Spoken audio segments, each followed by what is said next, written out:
Mhm.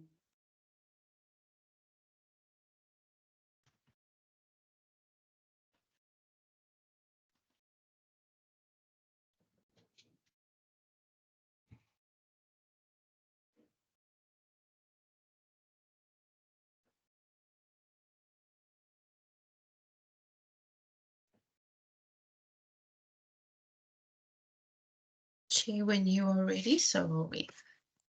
Sure. Let's just give it a 1 or 2 minutes so that people can all come in.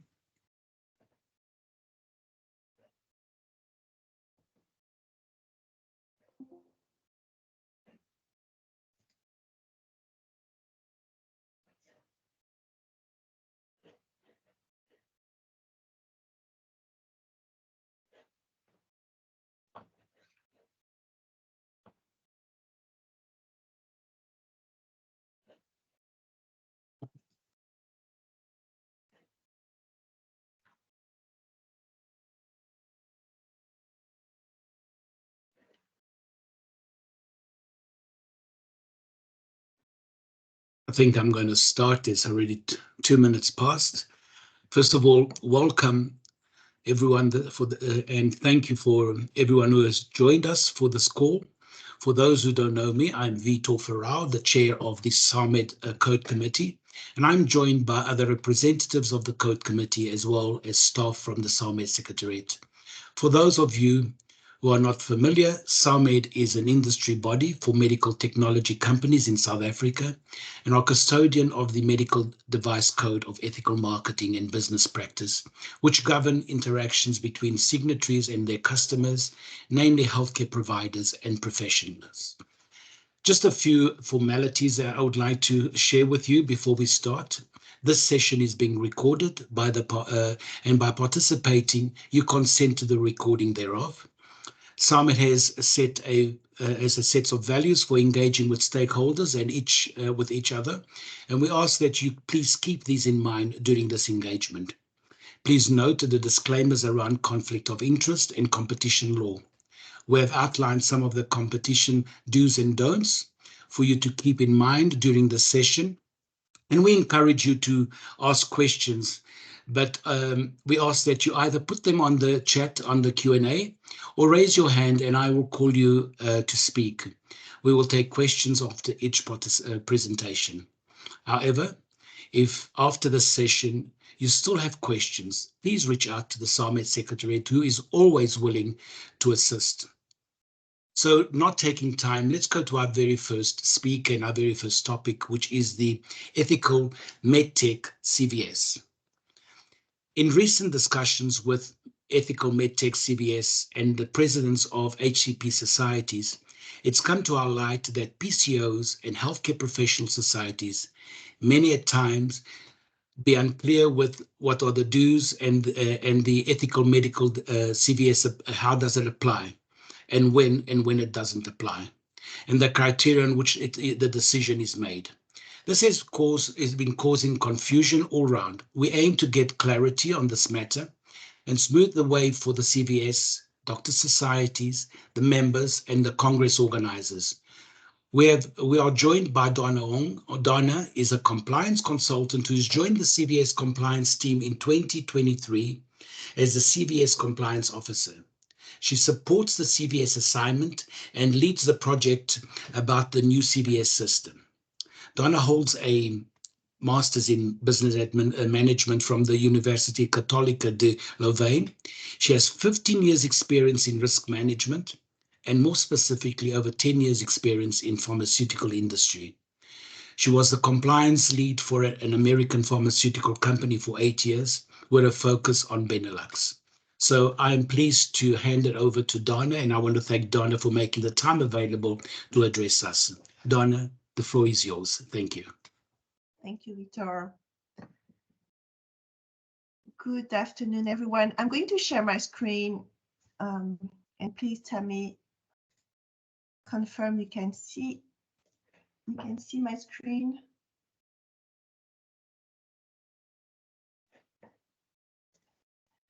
Does that work for you? Can you see the screen? That's there, Donna. Thank you. So today's agenda is to talk about what is the conference vetting system. I'll call it CVS during this training, but so that's the conference vetting system. What is the purpose and why was that put in place? I know there are a lot of questions about the scope, so hopefully we can clarify that part.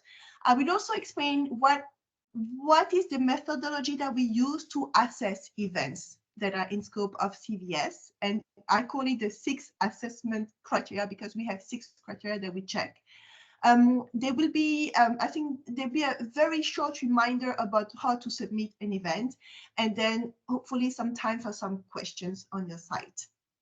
As mentioned earlier, if you have questions, please put them on the chat, or if Caroline or Tanya can just let me know if there are any questions at some point so that I can pose sometimes in the training.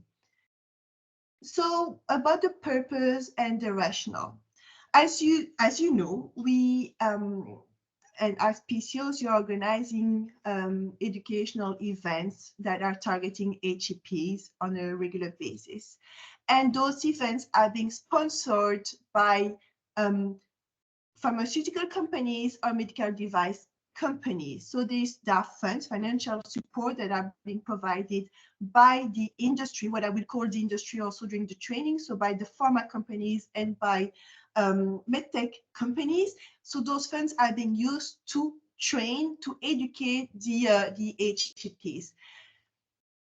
Over the years, that support, that financial support that was provided by the industry was not always well perceived. There have been some excess in the past about those support that was being provided by the industry to HCPs. And now we're paying a lot of attention to what we do as the industry and what is the perception from the regulators, from the public about those type of support that is being provided. So what we want to do in the end is to safeguard the industry reputation, to make sure that it is well understood that any support that is provided, any financial support that is provided to the organization of an event by the industry is for the education of the HCPs. So we want to safeguard the industry reputation. We want to reduce the risk for the companies. I think it's very clear for any pharma medtech company that no one wants to be on the front page of a newsletter because we have provided any financial support that is inappropriate, or that we paid for vacations for HCPs. I think that's a nightmare of every company that is supporting an event. So we want to preserve the reputation of the industry. And so that's the reason why we have the whole conference vetting system in place, is that we ensure that when companies are sponsoring events, there is a kind of methodology that is applied the same way throughout all the companies, and at the end, the assessment is being harmonized. Every company used to have their own policies and procedures. They still have, but they used to assess it quite differently according to their risk appetite. And so what we do from a conference vetting system perspective is that we provide a kind of harmonized assessment to all congresses that are in our scope. And then when we do that assessment, companies know that from an industry perspective, companies could support those events because it's deemed as acceptable from our side. So that's really the purpose of the conference vetting system, is that it helps the companies and also the PCOs at the end, because instead of having several assessments that are being done by each company telling you that they have their own specific requirements and you need to provide this information or that information, now you know that based on the conference vetting system assessment, well, companies know that they can support, and then it makes it easier as well for companies and for PCOs. So that's really the purpose behind it. And that's why the CVS was implemented. As mentioned, we look at the compliance of third-party organized educational events. So those are events that are being organized by PCOs typically, or medical association, medical societies, or sometimes hospitals. we do not look at events that are being organized by companies themselves. Those are self-organized events, and they need to apply the code that is relevant in those instances, and they need to apply their own policies and procedures. So we only look at what we call TPOEs, so third-party organized educational events. And I also want to emphasize the aspect of it has to be educational. So I think that's pretty relevant or obvious for some of you, but it's really one of the main aspects of those events that are being sponsored. Those need to be scientific, those need to provide education to the HEPs. So we want to, when we do the review, to ensure that it provides a proper educational environment for the HEPs who are being invited or who attend those events. As mentioned, it's a centralized decision-making system as we do the review, and we are supporting, in fact, the medical device companies and the pharma companies in doing that assessment. And we want to use the transparency and consistency in the medical educational events assessment. So all the assessments that are being done are being published on our website. And also, you can see when we're doing the assessment, sometimes we are requesting for additional information that is being transparently published on our website as well, so that you know why the event is still pending, for instance. So that's also our way of working. So it's a unique approach in the healthcare industry. I mentioned to you, we're covering pharma companies, we're covering Medtech companies. So we're covering, in fact, the members of the Medtech Europe and members of FPA. So they use FPA and Medtech Europe used to have their own system. So for Medtech Europe, there was CVS. For FPA, there was E4Ethics. And since 2021, it's all being done under, I would say, the roof of ethical Medtech. So it's us, so me as compliance officer of CVS, I have another colleague who is also doing the assessments, and we do the assessments for both FPA and Medtech Europe. So we have, as mentioned, a common approach. We use the same methodology, the same approach for FPA, Medtech Europe, so the 6 criteria that I mentioned. And then those criteria, of course, are aligned with the codes of Medtech Europe and FPA. So really, I think that's something I cannot emphasize enough, is that we really want to make sure that we have a consistent approach between companies from the industry and between pharma and medtech industries. Talking about the CVS, so the conference vetting system, we are a team. We are 2 compliance officers currently. So myself and my colleague Miriam, and then we have a compliance panel, which is composed of 3 compliance panel members. So those are retired professionals in the compliance who have worked in the medtech or pharma industry and who are experts in compliance. And the 5 of us are all independent, because we do not report to the Medtech Europe or to FPA, who are representing the members. We're taking our own decisions independently of what Medtech Europe or what FPA is thinking. I just saw a note that the slides frozen for you. It seems like someone, Professor Hardcastle has mentioned that its slides are frozen. Is that for everyone? Donna, we are currently on the compliance team slide. I don't know if that's the one that you're showing. Okay, compliance. Yes. Maybe we're still on the right slide. So that's okay. So that works. Okay. So yeah, that's also something important, is that we are independent. So we take our decision based on our methodology, and Medtech Europe or a member company cannot come and say, oh, just to push it a bit far, like we can't have a member company saying, I want you to approve it because it's in my own interest that this event is being approved. It's very important for our company and so on. No, we apply the criteria as we do for every event. We are not being influenced by any member or an organization and so on. We just apply our methodology. So that's important to also know that we are all independent in the compliance team, the CVS compliance team. I'm going to change the slides, so if that doesn't work, please let me know as well. We're going through now the events that are in scope. Thank you.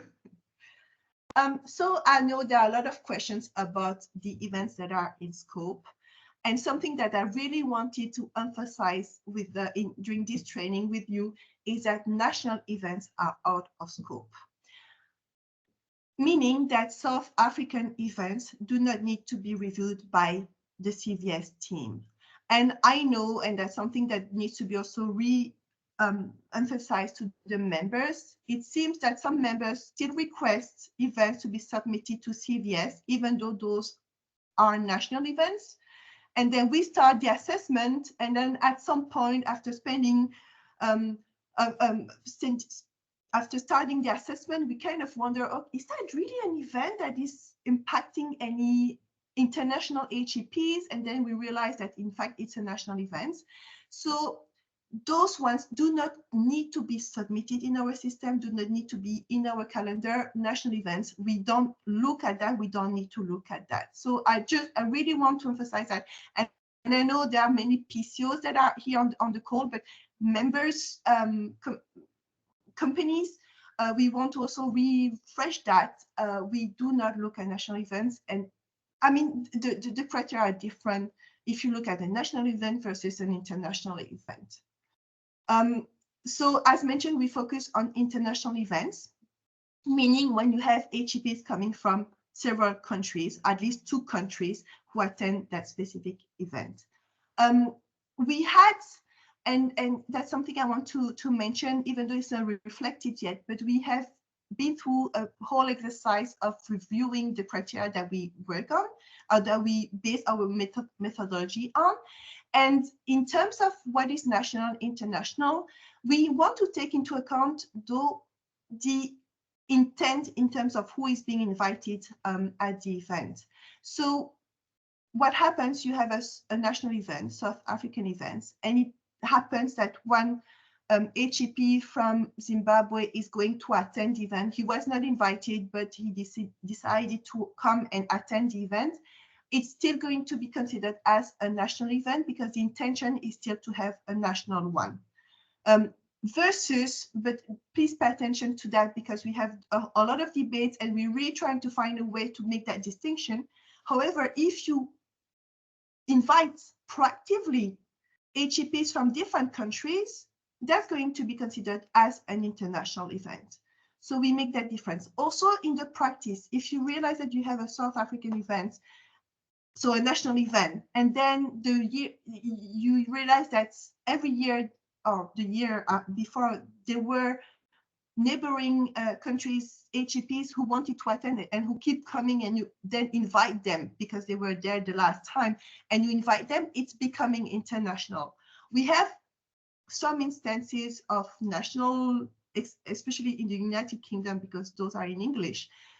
Those were really targeting national HEPs, but it became quite popular and it became an international event afterwards because Irish people and also from other countries were coming, were starting to attend that national event. And with time, it became, in fact, an international one. So we're trying really to make that difference. And as mentioned, it is important because the way we assess, I think I'm only assessing international events, but the way we assess the venue and the location is different if it's only a national one or if it's an international one. One thing I want to, for which there is a question mark that is still open is for, so my scope is Medtech Europe. So those HEPs who come from Europe, the Medtech Europe area. MECOMED is kind of a sister association to Medtech Europe. So MECOMED is covering Africa and Middle East. There's a question mark about the HCPs who would be practicing in MECOMED, and if they come and attend an event in South Africa. That's something I need to come back to you for clarification. So if you look at the scope, there is on our website, there is a link to what is in scope. So typically when there's an event that is being held outside the Medtech Europe geographic area in South Africa, it's being considered as outside, and then you fall into this column, which is highlighted in red. So depending on the type of support that you will be receiving, or the event will be receiving from the industry, it is subject to CVS decision or not. And typically, when it's an international event, so meaning it's being attended by at least it's being attended by HCPs who come at least from, sorry, I'm being confused. So when it's an international event, so it's an event that is being attended by an HCP who is practicing in Medtech Europe area.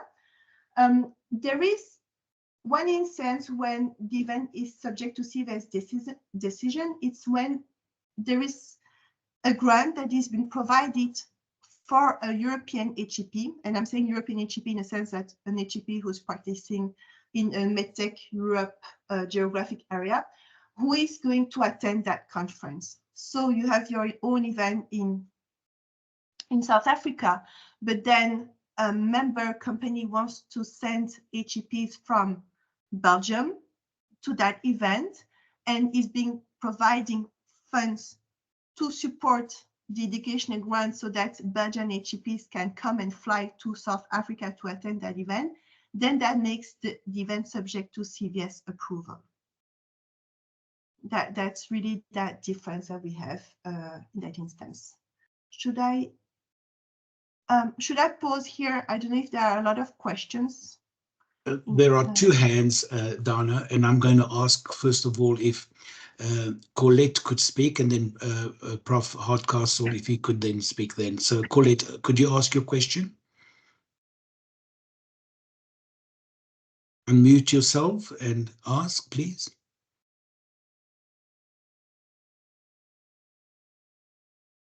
Is Colette still there? Yeah, sorry, I just was. Can you hear me now? Yes, we can.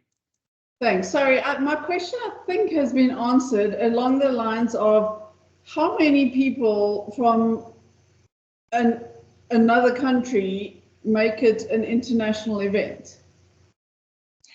But I think it was answered with that if there's a educational grant for even one person from overseas, it becomes an international event. Yeah, that's right. Okay, and if there's no grants involved, how many people make it an international event? You know, if there's one chap from Lesotho, is it an international event? So, sorry, can you repeat the question? I said, if there's not grants involved, what makes it, how many HCPs from other countries make it an international event, or is it only HCPs from European countries? I mean, that's our own definition about international. At least it's our own definition of knowing when we need to provide a CVS approval. So in this instance, if there is no one from Europe who will be traveling to South Africa, that doesn't fall within any of those criteria, well, you don't need to have a CVS assessment.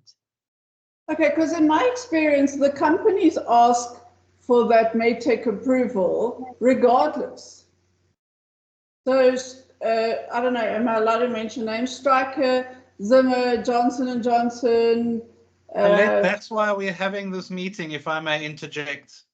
Yeah, so that's what I'm trying to understand. I don't think the scope that I've heard is really the rules we operate under.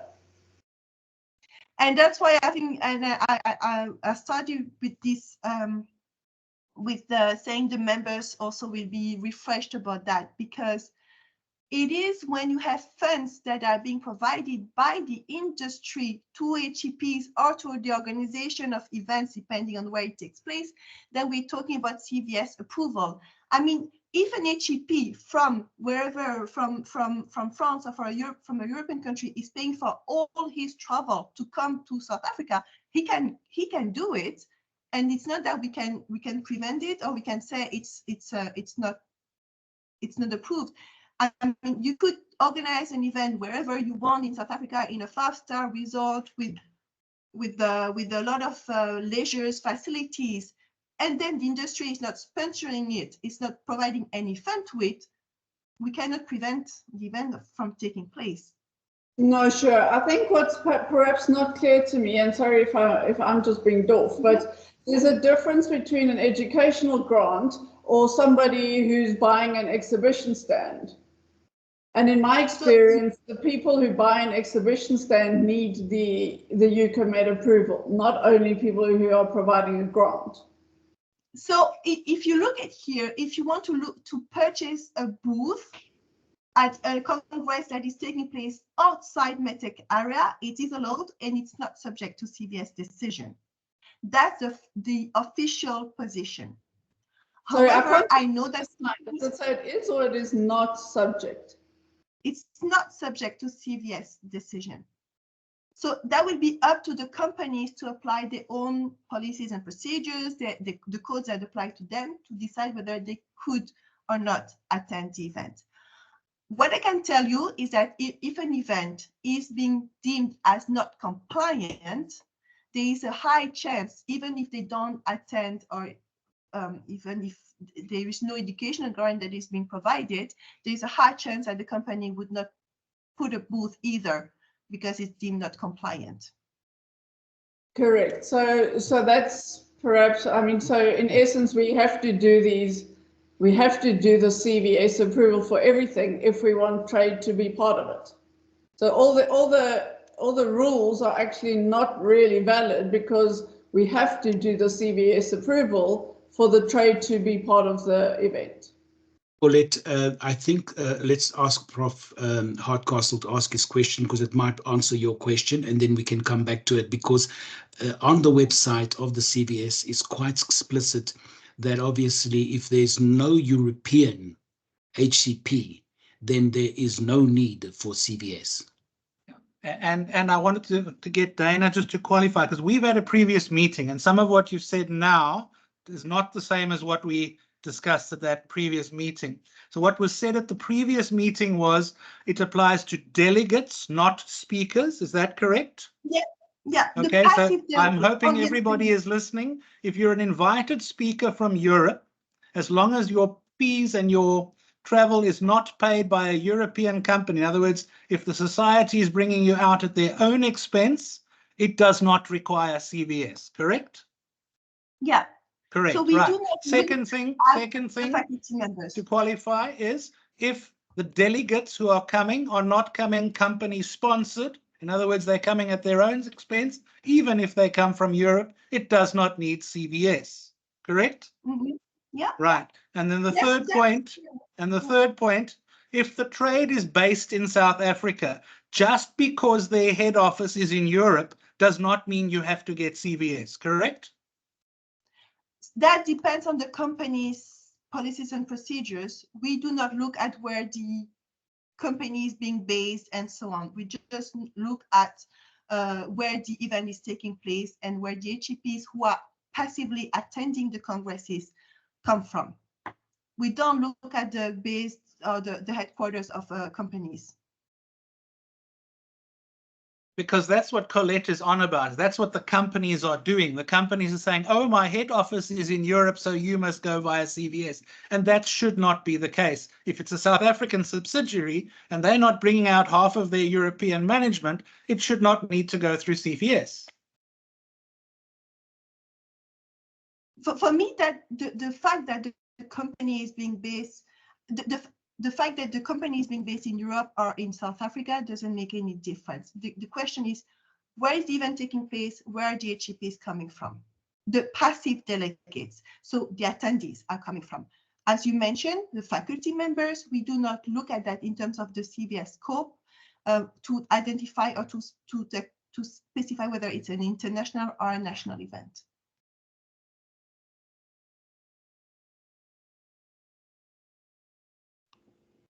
Does it clarify? We will definitely even answer that when we actually do the local code of SAMED. We're also going to touch on third-party events, and I think more clarity will come that, but we'll definitely take your point.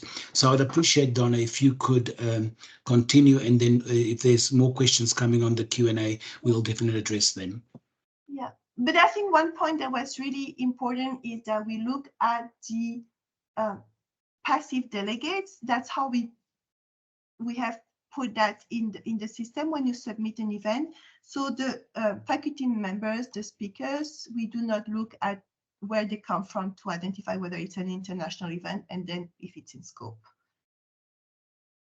So that's something that I mentioned in the previous slides. And then what are the type of events that need to be submitted? So those are the events that are in-person events. So you have travel that is being involved. So in-person or hybrid events, when some people can travel still, then we consider that in scope. Fully virtual events are out of scope of CVS assessment. And I know it might be not in line with what was advised in the past, but you do not even need to put those events in the CVS system, the virtual events. We don't need to have them appear in our calendar anymore because we notice that there are a lot of events that it's kind of overpopulating the calendar. So virtual events are out of scope and we don't even need to look or to see them. Just to give you an idea of the volume of events that we review, we are 2 compliance officers. So they are, we're back to the level of before COVID in terms of events in scope of the assessment. So in 2023, we had more than 4,000 events that were reviewed, and we are a member of 2 people doing those reviews. So that's also why I'm asking members to really pay attention to whether the events are in scope before submitting them, and also making sure that the event has not been submitted by another organization before they put it in the system, because it's very hard for us to identify the duplicates. And as you can imagine, we're working on a very tight timing, and we really need to optimize that. So when we get a lot of emails and so on, it prevents us from actually doing some reviews of events. So it's a high number of events that we need to review on a regular basis, and we need to be able to focus on those reviews. Okay. So can I move on to the assessment criteria that we... Before you move on, there's Denise Kemp that just has one question. We're going to ask her if she could be brief, please. Denise? Sorry, I would just like to support what Colette has said. Our trade members will not even look at getting involved in national events unless it's been CVS accredited. So how do we get around that? I think we need to train those members about the scope. And we have a rollout training. We have a training plan that is being set up to provide trainings on that. Okay, because I know, Denise, I know we're paying attention to that, honestly. So we have, when you submit an event, we look at the questions very carefully about who is going to attend those events. And I remember, Denise, I think there was one event where you said there is no one from Medtech Europe who is going to attend. We just put it directly out of scope. That's how we're managing right now, but we need to train the members here. Okay. Thank Tanya. you. Thank you, Denise. Tanya, your hand was up. Hi, thanks, Vitor. Thank you, Donna. And just thank you to everyone who's here today. We will definitely draw up a cheats sheet, which we will circulate to industry and all of those that were present today. And you're also welcome to share it more widely. and we will then be very clear on when an event is within CVS scope and when not. So I'm hoping that that will help going forward, and we'll also publish it on our website. But we agree that we need to provide training and awareness to the members, so we will do that. You have my commitment and promise in that regard. Okay. So I know we're running a bit out of time. So we have 6 assessment criteria. We look at all those criteria the same way, and we put the same weight to all those criteria. So we look at the scientific program, we look at the geographic location, the venue, the hospitality that is being provided, the registration package, and the communication. So what the whole principle that is behind that is the perception. If the industry is providing support to this type of events, what could be the perception from the public, from the regulators? We look at those criteria against the Medtech Europe code, against the FPA code. I know that you have your national laws and codes. We do not check against those national laws and codes, and we do not check against the company's internal policies and procedures. So it could happen that some companies have stricter rules that we apply, and that's not something that we will look at. So we have the scientific program, and maybe Vitor or Tanya, how much time do I have left to see if I need to go into detail? You've still got a bit of time, so go Okay. ahead on it, because it's important that we cover this to our stakeholders. Okay. So we look at the scientific program. We're not going to look at the relevance of the scientific topics themselves. It's not something we're qualified for. We look at whether there is a clear schedule.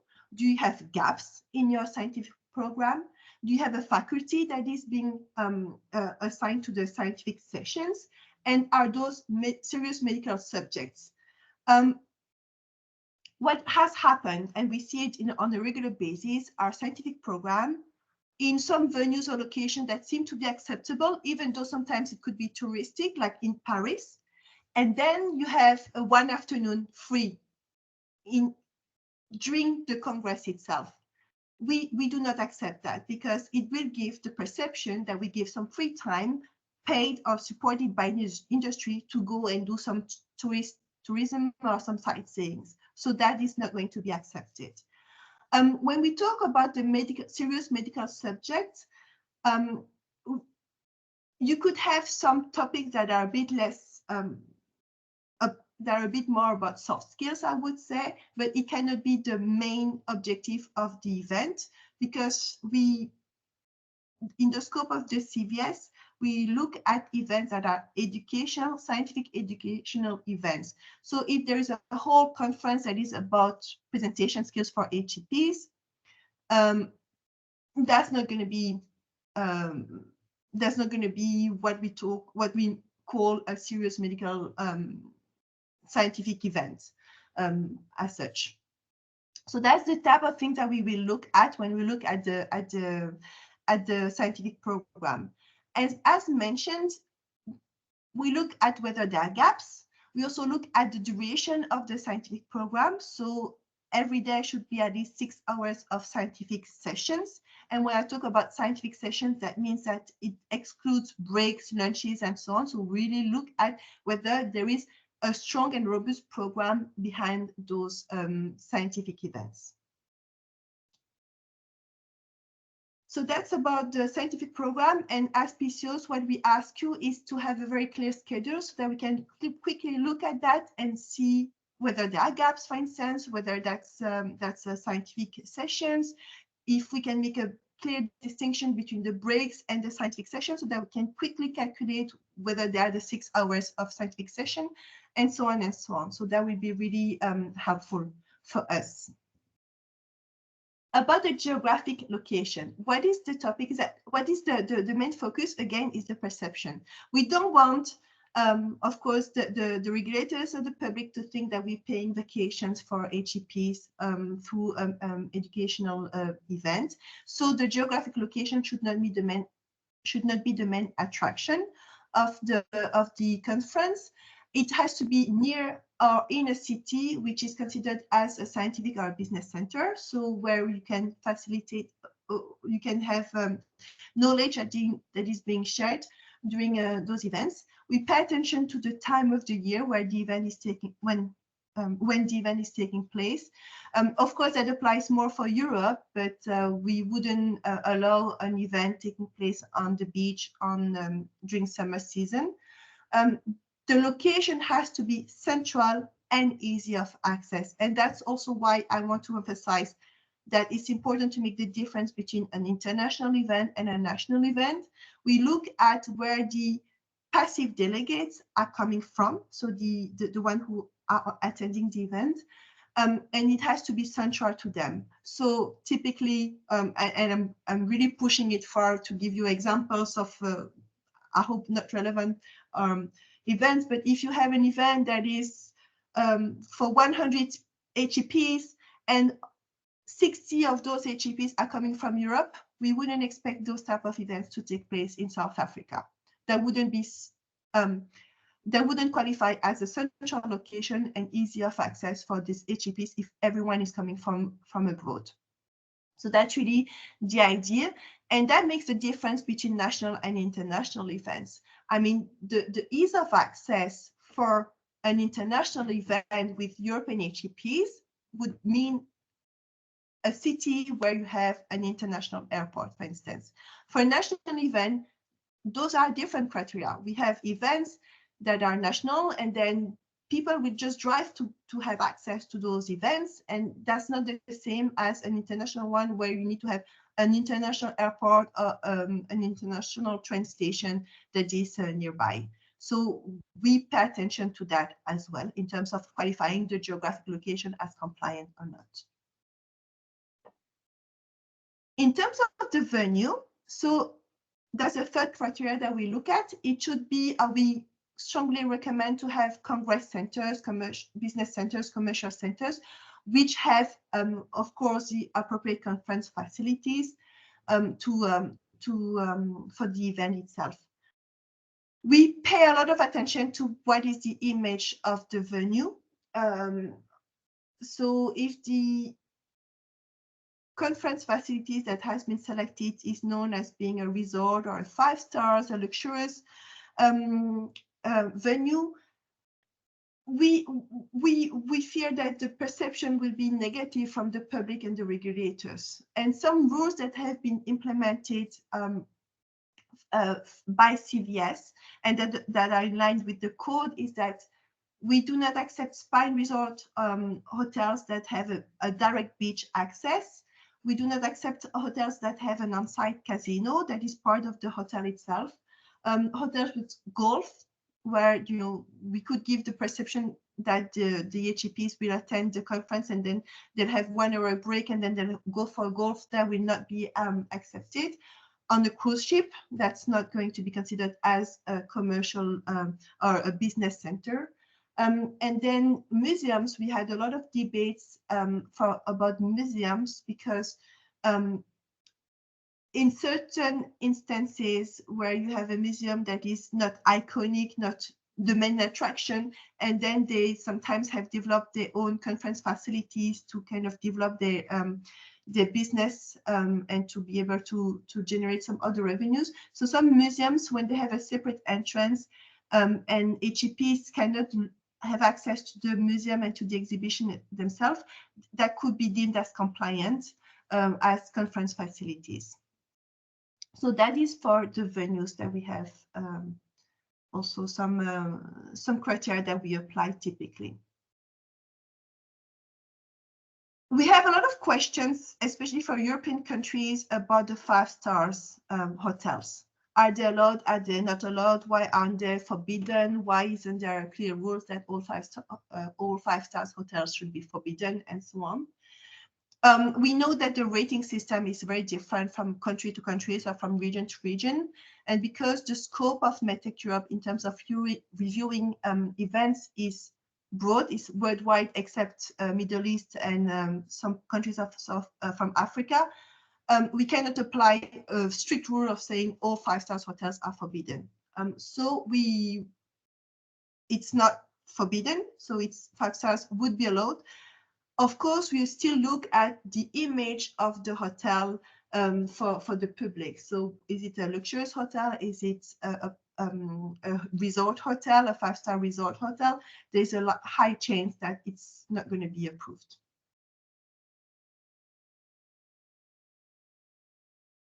So when we look at the hospitality, it's about what is the accommodation, the meals, the receptions that are being provided to the HCPs who attend the event.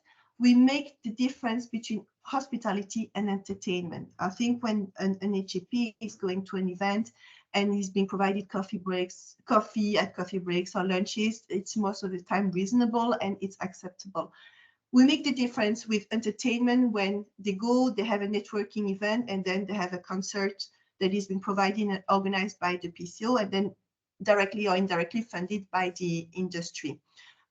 We had instances, and I wasn't there yet when it happened, but apparently there was a concert being organized with a big international star as part of the Congress itself, and that's typically something that is entertainment, and that's not something that could be or should be supported by the industry somehow.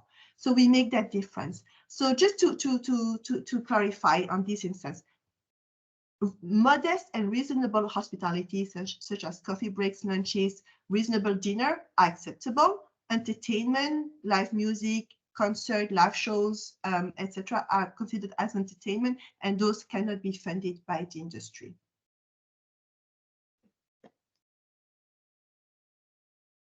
Maybe I'll pause here if there are questions. There was one from the Prof. Hardcastle, but his hand went down again. Yeah, sorry, it was just because you moved on from hospital. It was under the conference venue. So yeah. just to get clarity, so the venues, if it's a national conference and it happens to be one that rotates, for example, in our country, one of the challenges is that our hosting rotates across the various medical schools. Now, some of those medical schools don't have a conference venue in their city, but they have a preferred conference venue outside the city, even though it may be further from the international airport. Where these congresses, again, are primarily focused as national congresses, and they just happen to have international attendees, technically they do not need to go to CVS. That's correct. It depends. When you talk about the attendees, are you proactively inviting international attendees to come to those congresses, or they happen to be here? That's really where they are, with the exception of speakers, and we've said speakers are exempt already, with the exception of speakers, unless the companies themselves are bringing people in, which generally we are not inviting, we don't actively invite international delegates, but at the same time, we don't stop international delegates from coming. So it's not our primary focus, because these are primarily national society meetings. So that's what I think, that's where the problem is in South Africa. That's what we need to deal with. So it's a national event, so it's likely that it's going to be out of scope. And I think that's why it also explains why you have those locations that might not be so easily of access for international attendees. However, if there are companies who are planning to send European HCPs to those congresses, in order for those companies to be allowed to send their HCPs to attend those conferences, they will need to submit, they will need to obtain the CVS approval, because they want to send the European HCPs to that conference. But that's not necessarily by our choice as the organizing committees, you know. Yeah, well, what happens then is that if they don't get the approval, that companies cannot send the European HCPs. But it does not stop the European HCPs coming at their own expense. They can come at their own expense. We cannot prevent them from coming, no. It's really, when you look at the scope, it's when we provide an educational grant, when the industry provides an educational grant to support the attendance of the HCP to the conference. And again, making it very clear, excluding invited faculty or speakers. Yeah. And I think that's often where the problem comes in, because the companies that sometimes are involved are prepared to help contribute, you know, as single companies or as a group of companies, to providing speaker support, but that's separate. Speakers are excluded. And I think that's where a lot of the mistakes are coming in, as they think, oh, well, it's a speaker who's coming from Germany, and now, of course, I've got to go. But no, it's a speaker, so that is exempt. And I think that's the message we need to make sure is very clearly taken up by the South African companies. And here you have, when there are educational grants that are that includes funds to support the faculty, but even is taking place outside Europe, outside Medtech Europe, it is allowed and it's not subject to CVS decision. Exactly. That's what we were discussing at our previous meeting. And I think that's where part of the problem in South Africa lies, is the companies have missed that little blue block, and they see everything in terms of that top right white block. And you know, when we asked the question, like in your CVS, in the CVS submission, we wrote passive delegates. We try to clarify as much as we can that we focus on the passive delegates. Seems still not so clear. We've got one question more, Donna. That's Colette. Colette, could you make it brief, because we are would like that Donna would finish her slides. Sure, and maybe this is just something to think about, and we don't get the answer right now, but South Africa has limited venues. So basically, to comply with Medtech, we have to go to the CTICC, Johannesburg, or Durban. Those are the only 3 venues, but there are other venues that happen to have a golf course. How do we get around that? You know, because it really is limiting for us. Is the venue owned by the hotel? Yes. Or is it? Yeah. So we're looking at that as well from a CVS perspective to see, because we had several instances where you have a golf that is owned by a hotel, and that is not allowed. So we look at to see whether there are solutions on that. I'm not going to say more because I'm not sure it's going to be accepted by the code committee or by the compliance panel, but we know that it has some limitations. If I can comment, what we've done in South Africa is we've made delegates sign a memorandum of understanding that they will not play golf, and that if they're found to play golf, they will be fined. I've tried that. I still didn't get my CVS approval. So we're looking at that type of solutions, Colette, basically. Thank you. But I'm not making any promise because I don't know if it's going to be accepted. But we're trying to find some solutions here. Thanks, Donna. You've still got about half an hour. So we talked about hospitality and entertainment. We also look at the registration fee. I think it should be called registration package, because we look at what is being provided as part of the registration. So sometimes there is still some sightseeing that are being provided, or some very nice restaurants that are being offered to HCPs, and that wouldn't be acceptable in terms of CVS, because that wouldn't be considered as reasonable and modest. That could be still organized if it's paid separately by the HCP. It's coming from their own pocket. It's not funded by the industry. So that's really the position of CVS right now, is that it has to be, if there's any entertainment, anything that is too lavish and so on, that cannot be supported by the industry, then it has to be paid by the participants themselves. And in your submission, it has to be very clear that it's not part of the package. And when it's subject to a separate fee, the separate fee has to be at fair market value, and it must be published on the website. I'm saying that because we had instances where there was a concert that was being organized by the event organizer, and they said, oh, there is a separate fee for them, and the fee was €1.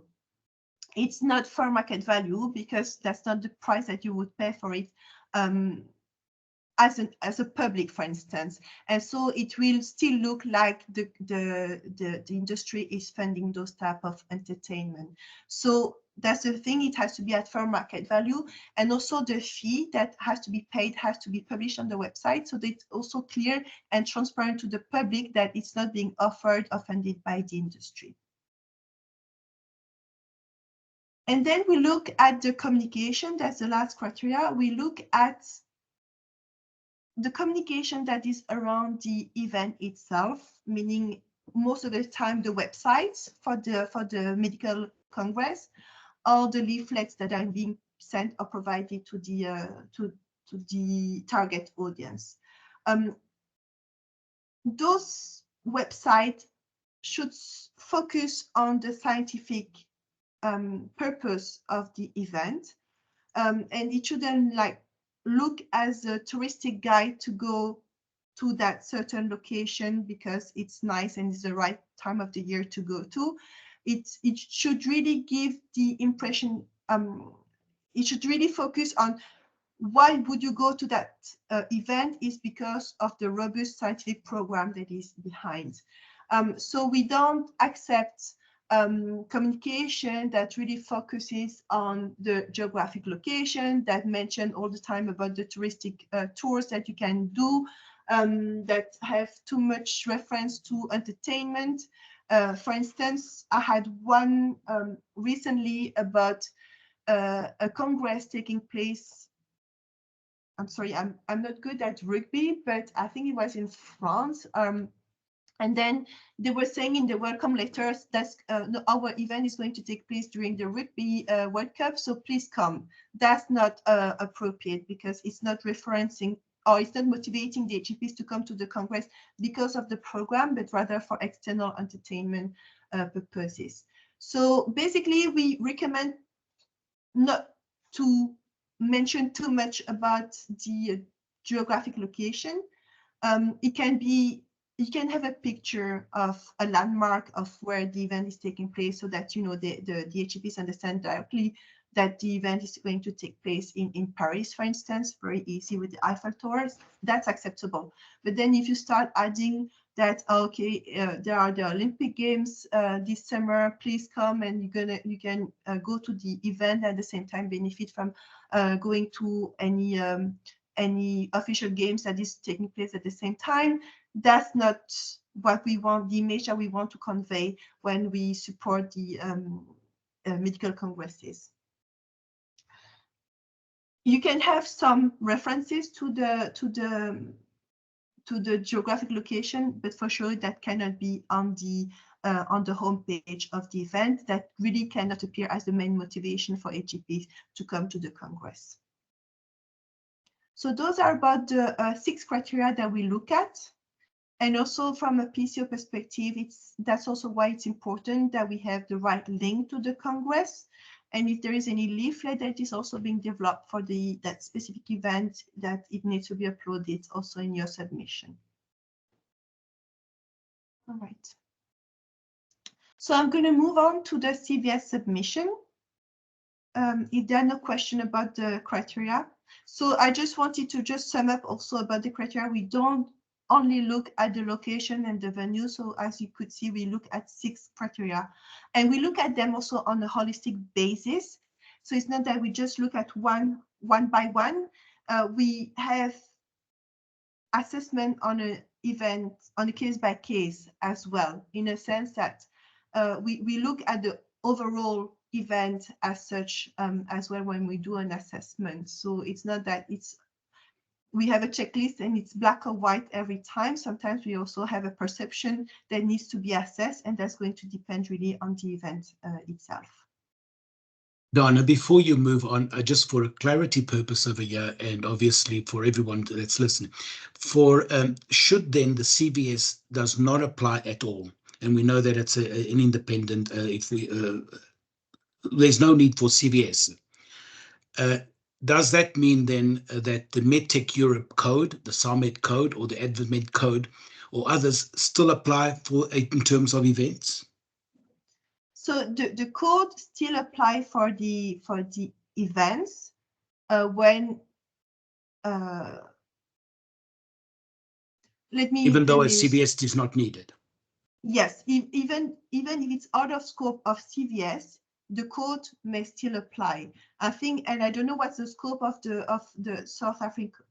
We will code. be sharing that today still. Yeah. So, but I can say for Medtech Europe, for events taking place in Medtech Europe, for instance, the code still applies for all the events, even if it's out of scope of CVS. In your instances, I would assume that the South African code still applies anyways. Thank you. As well. Okay, thank you. Just for clarity. Yeah. So in terms of CVS submission, one thing I must say, it was more targeting the members. I told you we have a lot of events that we need to review, and we receive a lot of emails about the status of an event and when that's going to be reviewed and so on. So one thing that can happen is that you can follow the status of an event by going on the Ethical Medtech website, looking at the event that you're chasing, and then you can follow the event so that you get a notification when the status of the event is changing. And as mentioned, when you follow the event or when the event is being reviewed and, for instance, is provisionally compliant, you can see as a comment in the overall status of the event what type of information is missing or what type of questions is pending to finalize the assessment. So that's an information that is publicly available. And I really encourage the members or the PCOs to look at that first before sending us emails, because as mentioned, when we spend time answering emails, then we can't, in fact, review the event itself. Rather, so when you do a submission, so you need to either register as a new user. So you need to fill in all the information about you and your organization, so that we have, it's important for you to fill that in correctly so that you get also the notification emails. The notification emails can be automated emails in the sense that, okay, your event has been submitted, but also typically when we request for additional information that would go through the system, then you would need to look at those notification emails to get the details about what type of information is missing or what information do we need to obtain to finalize the assessment. So there are currently two processes. You can submit an event for pre-clearance. So that's when you want to check in advance mostly the venue and the location, or you can submit an event as a regular event. When you submit an event, you need to know at least the venue and the location, and the event has to be submitted 50 days before the start date of the event. That's a change that was implemented last year, and so it's 50 days. It's a strict rule. Normally in the system itself, it's blocked if you are less than 50 days before the start date of the event, and there is no exception on that level. To give you some background information as well, is that what happens right now is that we have people who submit the events well in advance, and then some submit all the events very last minute, and then we need to spend time doing the review of the last minute events because it's happening in a few weeks, and then we need to get some feedback and make sure that they get the approval before the event. And then the one that submit in advance are kind of penalized because of that. And really, we want to move away from that. And we would like to be able to really review the events by the time of their submission in our system. So we really try right now to focus on events that are urgent, and then also to look at events that have been submitted well in advance, so that we can also kind of award the ones that are submitting the events in advance. So I think it's very important that you submit or you create your event with the venue and location at least as soon as you can, and then you can provide additional information in the system once you have a more advanced scientific program, for instance, and more information about the hospitality. Something that is relevant as well to share with you is that we have now contracted with a new supplier to develop a new system, what we call the CVS 2.0. So we'll have a new platform somewhere in 2024, a new platform that should be more user-friendly for you as submitters, for us as reviewers, and with better, more readable notification that will be released from the system. So that's also some changes that will come up during this year. So when you submit an event with the current system, so you need to provide mandatory information, and some typically those would be documentation that relates to a specific event about the hospitality, the scientific program, the registration package, and so on. It's when you submit an event, I would recommend to be very clear and also to specify directly for the hospitality and the registration package what is included in your registration package, and to specify if there is any entertainment that is being foreseen, and if none, to also write it down so that we have that confirmation directly. What happens often is that we see that there is a kind of ceremony, a networking event, but we have no details. So we need to ask, okay, where does it take place? Confirm that there is no entertainment that is being provided. If you provide those information up front, we can just review it and approve it directly. So the most information you give directly, the higher chance there is that we can review the event and approve it faster. When you have any question about an event, it's critical that you send the EM team number, because that's how we can find back the event in our system. And as mentioned, based on that reference number, you can also follow up on the status of your event afterwards. I already mentioned the importance of submitting your event and also avoiding duplicates, because we do not have a system that easily identify the duplicate. So before submitting an event, especially when you have members from Medtech or from FPA, or you are several organizers, please make sure that there's only one submission for the event, that you don't have several ones that have submitted the same event. And align amongst yourself about who is going to event the submission.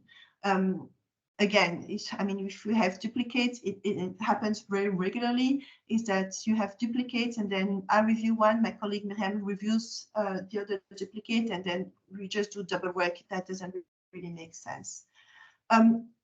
If there are some critical changes, change of dates, change of venues, change of cities, please send an email. Send an email directly to Miriam and myself so that we can see that and we can see what's the best way of implementing that change in our system. All right, I think that's about it in terms of the submission. And as mentioned, and there'll certainly be trainings that will be organized as well once we have the new system that is being developed and implemented. And hopefully that new system is going to be much more user-friendly and readable for everyone. Okay, I think I went through the main points. And thank you so much, Donna. There are no questions on the Q&A and no hands up. I just have one question that when I saw on the form of registration and you ask, are you going to get financial support from a Medtech company subsidiary? Was that the first one where you answered yes? What was the, if you go back on the slide? Sorry, which slide do you? Next one, before that one. Back one more. One more. Yes, over there. Do you anticipate financial support from an European member company? And I think that probably there's some confusion there, because obviously, even though it's a national event, the local companies would ask, the local associations would ask the local companies who are Medtech European member companies for financial support. Now, is in that case then the CVS required or not? If you're going to, even though you're not going to get. So there are 3 questions. So the screenshot doesn't show you all the questions, but okay. You have other questions about. Do you anticipate or do you expect HCPs from Medtech Europe, from at least 2 Medtech Europe countries to attend the event, or do you anticipate an HCP? I think the best is for me to look at those questions, but let me go back. So those are. Because I think that is important. The last conversation that we had with CVS, that form is sometimes filled in wrong, and that's what causes a lot of forms being rejected. So it should be correctly filled in yes or no, because even if it's a national. Let me just connect to the system so that I can show to you with a random one the questions that we ask about passive delegates. So I'm just trying to. Can you see my screen or just see the slides? Just a slide. Okay, let me share just this one then.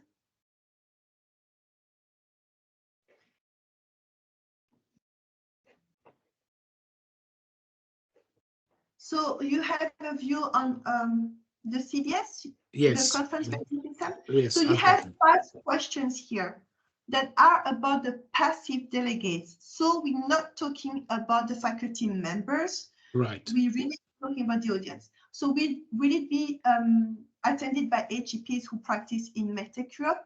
Do you anticipate HCPs who will come from more than 1 country covered in the scope of Medtech Europe? So in your instance, if it's a national event, you will answer no to both questions. Okay. National Right, and because you said that in the past people used to put yes, and quite rightly you'd put yes, because the question there, we always anticipate overseas guests coming in on their own at their own expense, but that question's not referring to that. It's referring to any sponsorship from. Yeah. So that's a good one. It's a good comment that we should make the difference between HCPs coming at their own expense or coming on the being sponsored by the industry. There. Absolutely, that's important. Yeah, and so here when we have no to both questions, we don't even look at the event, and now especially for South African events, we just say it's out of scope. Sure, but obviously it's according to the chat that we had today, many times it's actually not out of it's out of scope. But if we're going to have companies sponsoring someone coming from HCPs that do come from that area, then it is in scope.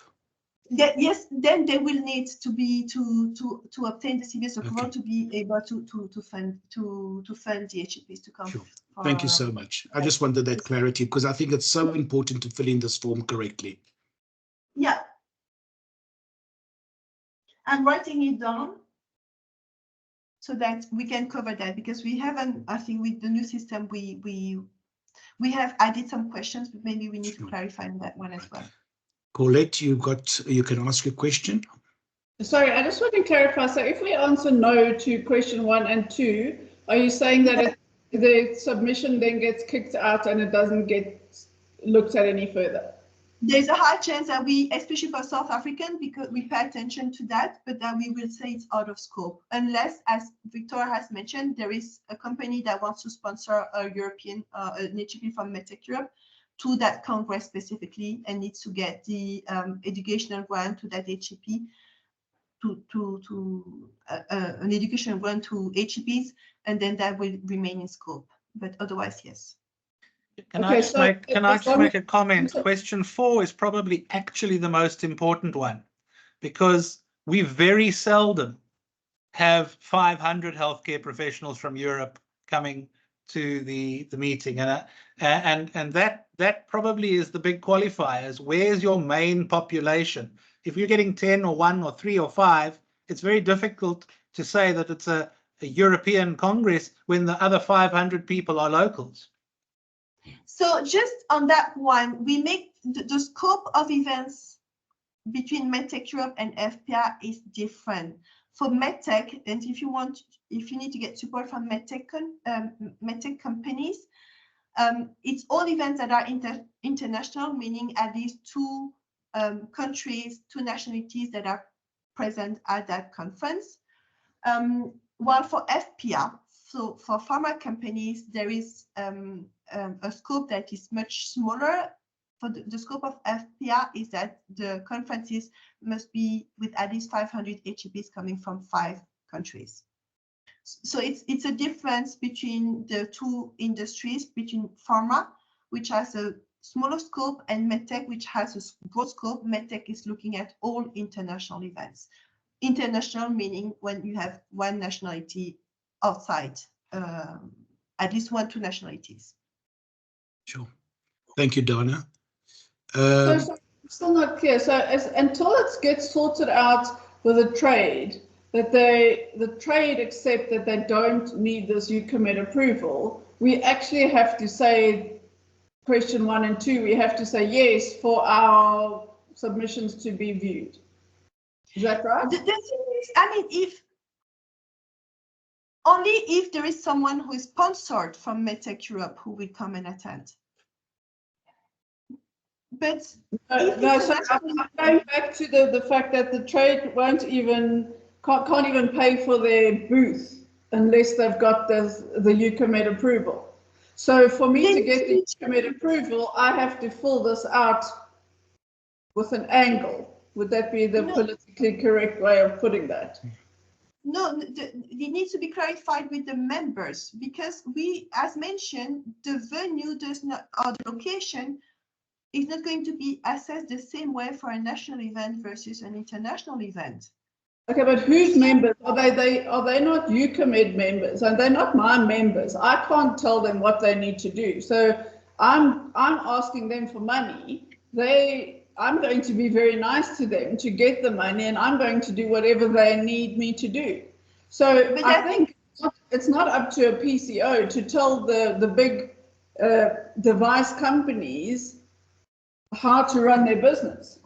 That's typically what Tanya has mentioned before, is that we will there will be communication to members, and the cheat sheet that will be developed so that it clarifies to the members. Yeah. And Colette, we will be covering today as well education support from industry and SAMED guidelines on that. Maybe we can bring clarity on that as well. Okay, just my understanding is that it's not law, or it's not enforced that trade companies need to be part of SAMED though. So what about those companies that are not represented by SAMED? How are they going to get this information? Because unless the whole of the trade buys into what we discussed today, I still need to get EUCOMED approval, even if it's for 1 trade company. Can we take that to deep dive in afterwards? So that, but Tanya, you coming on? I think what we can do is, once we've developed the cheat sheet, yeah, we can circulate it, and I would then humbly request that you also circulate it to those non-SAMED members that you engage with or interact with. And I think that would be very helpful to get the message across. Okay, yeah, I'm happy to do that. I think if we can just accept that until that is done, I'm sorry, but I need to get that EUCOMED approval, so I do have to submit it. Yeah, and the fact that EUCOMED is saying we don't need to get the approval doesn't solve my problem. So I do still need to admit. Well, if you don't need to get HCPs from Europe in. No. Victoria, what I'm saying is the trade companies can't pay for their stands. It's not about HCPs from anywhere. It's about the fact that they will not pay for their stands. They won't even, and Stryker is one, they will not even start the approval system of getting their stand approved until I have EUCOMED approval. Some companies I So don't I think need to give the wrong information on those two top questions in order to even get the UCOMED approval viewed. So Yeah. I'm sorry to be that guy, but I'm not gaining anything from this conversation because it's not practical to what we experience in real life. And I think that's I must say I absolutely totally agree. Any meeting in this country, you have to actually persuade UCOMED to give you compliance. If you get out of scope return, which I've recently had, it means I've got to do something else and may have to cancel the meeting. Correct, because the trade will not take part. Absolutely. So I won't have any money to run a training course. Correct. And Tanya, that's typically something that we need to discuss with the members because they're not using the CVS for the right purpose. Correct. But again, they are not not necessarily members. They don't have to be members of SAMED. So SAMED's reach on this is not going to solve the problem either. Anyway, I've said my say. We definitely will come to that. And Colette, if you would be kind enough to put those comments as well to the Secretariat of SAMED and CVS, we will definitely look into it even further. But like Dana said, the code committee of CVS is also looking into certain changes, but she's not committing to anything. Okay, well, I mean, I think I've made my point, so everyone's aware of it, but today's meeting has not solved any problems for me. That's all I need to say. Prof. Goldberg, would you like to, your hand is up? Sorry, I butted in and said my piece, and I absolutely agree that the rules are one thing, but raising the funds from medical tech companies without from internationals is impossible without UCOMED ethical approval, even if it's a local meeting. Yeah. Sure, and they seem to do it, Paul, even when it's got to do with the speaker, and that's why I've emphasized, and Dana has also emphasized, speakers are excluded. Correct. That Dana has made it clear that it's out of scope when it comes to that. Well, it's a pity that the companies don't understand that. Well, it's going, as we say, we've also going to bring this training over to the different, to our members, but there are some that are not part of our members, but we ask that the ones that are and PCOs as well, to please convey then once we've got everything in order and we launch the code and the cheat sheets and all the information. We're here to support and we wanted to make it a 1-1. Donna, with that said, I just want to thank you for your time. Appreciate you coming in, expressing the CVS standpoint.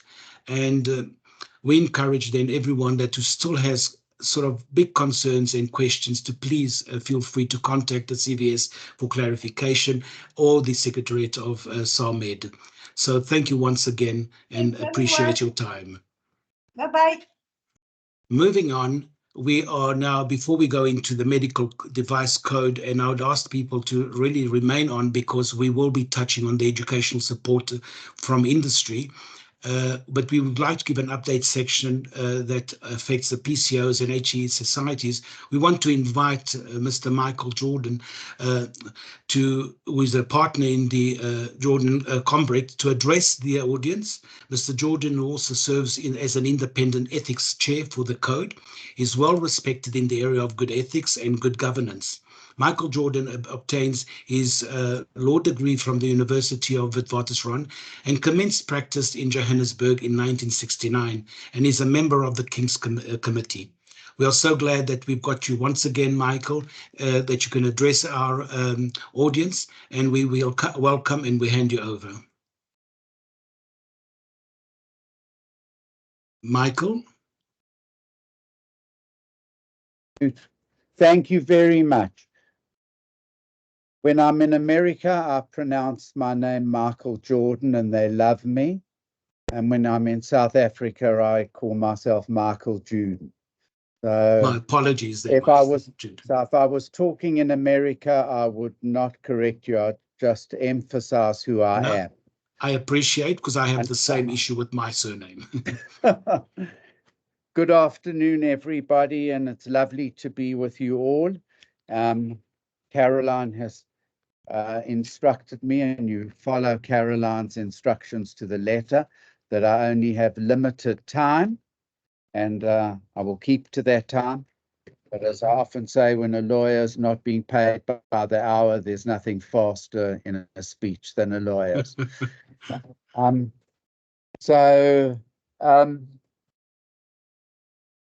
thinking about the few words that I wanted to say about the incredible initiative which Michelle, my assistant who's with me, and myself have been honored to be involved with, as SAMED, not only as doing outside legal work for SAMED, but also the very important work of the Whistleblower Initiative. My mind went back to 1969. For many of you on today, you won't be able to go back that far, but in 1969, as Apollo 11 was hurtling towards the moon, and the whole world was focused on three people, Armstrong, Aldrin, and Collins. And I often think, as we were all focused on them getting to the moon, they were probably focused on the fact that the manufacturers of the spacecraft had used every part where they got the lowest quote, but they did reach the moon. And I think the very important thing of why I raise this analogy is that very often in this initiative of the whistleblower, we just focus on the end result of when the report comes in and how it's dealt with. I would like, before we start, just to acknowledge, as in the case of Apollo 11, the hundreds of people back at the NASA Center who were involved. I would like to just acknowledge Tanya, her team, the board, particularly Rob, who was on the board at that time, not exclusively, but he, and all the others who gave us, and of course Deloitte, all the wonderful help without which this exceptional whistleblowing initiative would never have seen the light of day.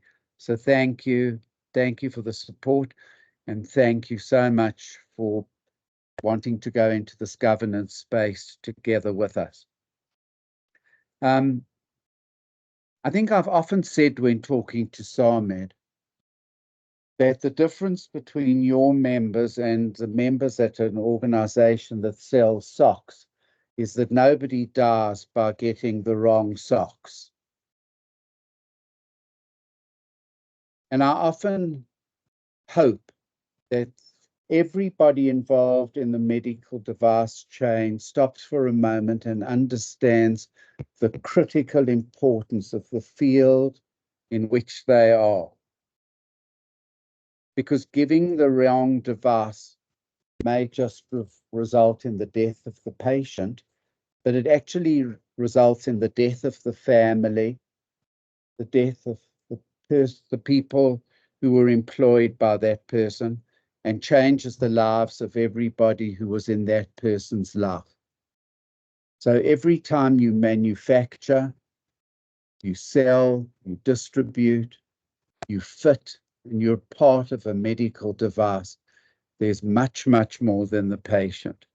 There's all of the collateral that goes with your making sure that that patient is looked after. And it's for that reason that we are so determined to ensure that individuals and companies that take for lunch, give parties, give gifts, give bribes, and that incorrect devices are given when it isn't appropriate, are punished with the full might of the law, and that they comply in the same way as ethical companies do. And whilst as a commercial lawyer, I'm very much live in a world where return on investment is important, there's much, much more in your world than just that. And making sure that the patient gets a good device, the device that they need, the device that is fit for purpose, that everything is properly done in its sale, in its insertion, and in the treatment afterwards is critically important. And to ensure that that's happened, we've been, as I've said, privileged to be part of Tanya's initiative, supported by the board at all times, to create this whistleblowing initiative. And as I've said earlier, grateful thanks to Deloitte, whose platform we use and who've been so incredibly helpful. And so what happens is, Michelle, my assistant who's sitting with me, who has played such a vital role in doing this, is that we encourage members of the public, members of the industry, regulators to report anonymously any conduct, any action, anything written or oral, which not only offends SAMED's code, but which offends that which is ethical, correct, and right. When those reports are received, they come to the attention of Michelle and myself through Deloitte. Everything is kept absolutely strictly confidential from SAMED, its administration, its board, or anybody related to it. And we then process those complaints. Members of SAMED are dealt with decisively, urgently, and very strictly in accordance with the code. In accordance with a recent judgment of our Supreme Court of Appeal and the Constitutional Court in South Africa, famously referred to as the Bliss judgment. It involved the Bliss Dairy Company. We only have jurisdiction over members, but we also have, based on that judgment, jurisdiction over members who have directly or indirectly participated in the process of the disciplining. So it's direct and indirect based on that judgment, which we follow strictly. Where there hasn't been anything that is in accord, where it's a member, or we can bring the jurisdiction under the Bliss judgment, then we use the regulator, and we have the right people to approach in the various regulatory and government departments to ensure that those people are dealt with in terms of the statute or other regulations. But it's very rare that anybody totally escapes the net if there's been conduct which brings this incredibly important profession, discipline, into disrepute. Because without sounding patronizing, members of medical device organizations are people that we should look up to, that we should respect. The leaders should be effective, ethical, and conscious leaders, appreciating the combined importance of success, return on investment, but the critical role that they play in people's lives. Together with the surgeons and the others that they work with, the lives of so many people are dependent upon them, and to the very best of our ability in the disciplining of it and ensuring that this is in a sea of regretfully disrepute, dishonor, corruption, disregard for the law. In that sea, there is an island which we want to create, and that's an island of those involved in medical device where things are properly done. So to take you through the process once again, is the reports come in, and when I say anonymously, absolutely anonymously. Deloitte have set up a procedure where there is no way at all that a person can be identified unless they choose to be identified. The complaint comes through to us. We've been doing this for a long time now. We know how to analyze it. We analyze it. We draw on SAMED's administration for assistance if we need it. and then the procedure commences in terms of the code until an end and satisfactory result is obtained. And where, as I said earlier, we can't either under the code or under the case law with the recent judgment, where we can't bring it within our ambit, then we use the regulators, and in serious cases we'll actually follow up with the regulators to ensure that things are properly done. So I'm going to end and take any questions if there are, and say that to those who follow the strict letter of the law upholding this fine industry of medical devices, thank you. And for those that don't, I'm going to echo the words of Edward Kieswetter, to those who don't pay tax, we are coming after you, we will find you, and we will get you. Thank you very much for giving me a few moments, and if there's time, Caroline, I'm happy to answer any questions. Vittorio, I think we would like to get some of our enforcement people from Sicily. Could you help us? I will definitely help you. And because we're in South Africa, it is Vitor and not Victoria. I'm joking. Michael Juden, I was just joking because of just now. Well, we thank you so much for always participating and bringing your insight and insightful stories, which really sets the tone now for what we're going to bring next on educational support for industry. So, Michael, let me just ask once again to the audience, are there any questions? Can they raise their hand or put it in the question? But I see that Tanya has raised her hand. So, Tanya? Thank you, Michael, and lovely to hear from you. Always learn something from you. So really appreciate your time and wisdom. I just want to make a comment, really. It's not a question posed to you, but just for the audience. Apart from the hotline, you are always welcome to contact me personally. If you feel that a member company is stepping out of line, if you're unsure or confused about a code matter. And also, we do provide non-binding, non-legal code advisory opinions. So we have an internal process. If you're unsure if some activity might, transgress the code or not abide by the code, then please reach out to me and we will give you that non-binding, non-legal opinion. We also offer that service to our members. Thank you, At Tanya. no cost, at no cost. Appreciate it, Tanya. And once again, Michael, we really appreciate your time and for coming, putting forward the ethical side of the industry as well, and for all the support you've given to SAMED and its members. Bless you. Thank you. Now we move over. Thank you very much and enjoy the rest of your deliberations. Appreciate it. I see there is a hand. Colette? Sorry, it's me again. I'm that guy today.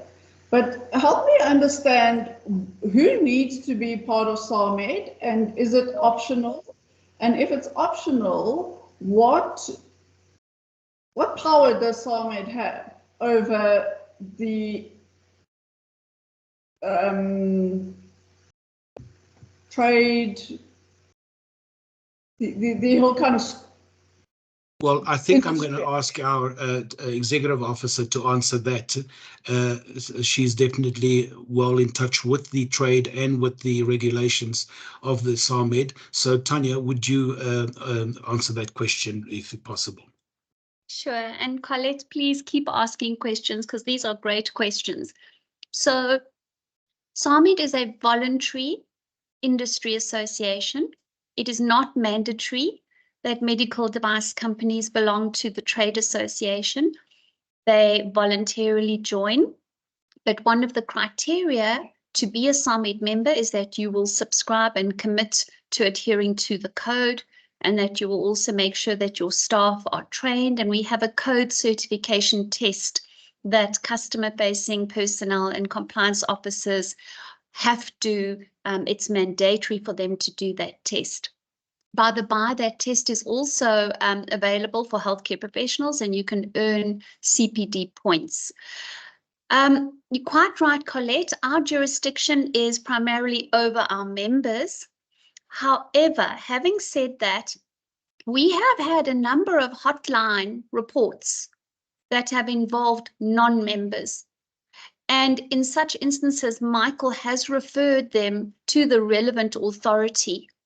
So, you know, if and I must be frank, sometimes we do find that people use the hotline for all kinds of complaints, not just in relation to the code, but even if they think that a company is maybe transgressing the medical device regulations or other, you know, then they report it via the hotline. And in such instances, Michael has in fact passed that on to the relevant authorities. So yes, we don't have total jurisdiction over non-members, but the hotline does enable action to be taken, even if it is a non-member. In addition to that, we are working very closely with the Marketing Code Authority. That's the authority that has the pharma code. And we have a Project 18C initiative that we started a year or so ago. We have had a number of meetings with SAPRA, which is the Medical Device and Pharmaceutical Industry Regulator. We've also now met with the National Department of Health and in fact the Pricing Committee. And we are looking to get some kind of legislated recognition and enforcement of our codes so that in the end, it will be binding on all companies that they have to adhere to a code, whether it's the marketing code or the medical device code, or there may well be other associations that have their own codes, you know, like the veterinary medicines people as well. So we are working closely and working hard on that. We found a steward in the National Department of Health, actually, who is working with us on that. And I'm hoping that we'll see, you know, jurisdiction extended to beyond just SAMED members.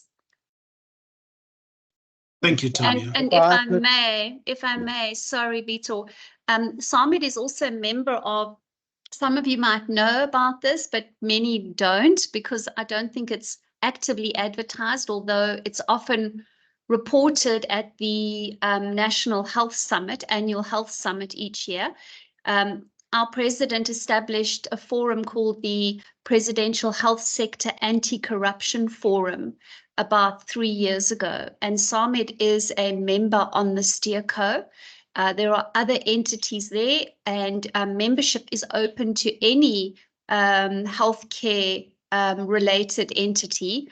And we also deal with a lot of unethical complaints that are not just specific to SAMED members, it's across the health sector. And if I could just add one thing very quickly, with your permission, Victoria, Please. Is that the judgment that I refer to, which was a judgment of the Constitutional Court around the use of the word in the cosmetic and pharmaceutical field, was resolved around the use of the word disinfectant and germs. But what the court there opened up was that it doesn't have to only be by contract. So I joined SAMED by contract. I'm bound by the code, even though there's no legislation at this time, and the courts will enforce that contract. But the court also opened up in the bliss that where you're able to show the court that indirectly by your conduct, you've agreed to this code, the court also had that you have jurisdiction over them. So in the case of Bliss, they had responded to a complaint from the advertising regulatory board. And as a result of that, the court said they had submitted to that jurisdiction. They had jurisdiction over them, and they were bound by the finding under the code. So the courts are leaning towards widening the scope. So the next step is going to be what Tanya's made reference to, and that is legislation which is being pushed for hard, that government-approved industry codes will have legislative effect. And I'm sure we'll get there very soon. Thank you for that comment as well, Michael, once again. Thank you, guys. Take Thank care. you. Enjoy the rest of the afternoon. Appreciate it. Bye-bye. Right, bye. For our final session, we are looking now at the changes to the Medical Device Code of Ethical Marketing and Business Practice. SAMED has spent a significant amount of time reviewing the best practice and strengthening the code for version 8 of the code, which is currently undergoing designs to make it easy to read, making it user-friendly, and that you can also navigate it with great ease as much as possible. This strengthening of the code ensures that signatories uphold ethical business and marketing practices, which in turn protects patient and the reputation of the industry. Stakeholders should be aware of the revision, in particular around third-party educational events and educational grants, and of the support to HCPs aimed at strengthening and promoting compliance to ethical principles and practice in the conduct of members' businesses and affairs. This afternoon, joining us is the SAMED Code Committee members, Sada Wood and Palesa Lataba. She will cover the aspect that affects you, our stakeholders. We will cover both third-party education events as well as educational grants. Thank you, Sada. Thank you, Palesa. And the floor is over to you. Thanks so much, Vito. And thank you everyone on the line. I think it's been some great discussion so far.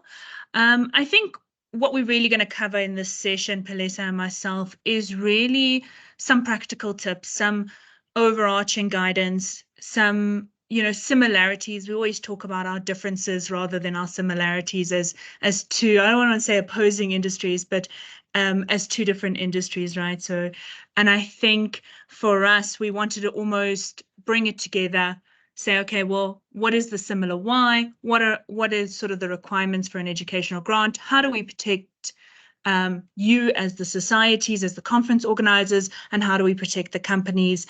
And really that's really our aim today.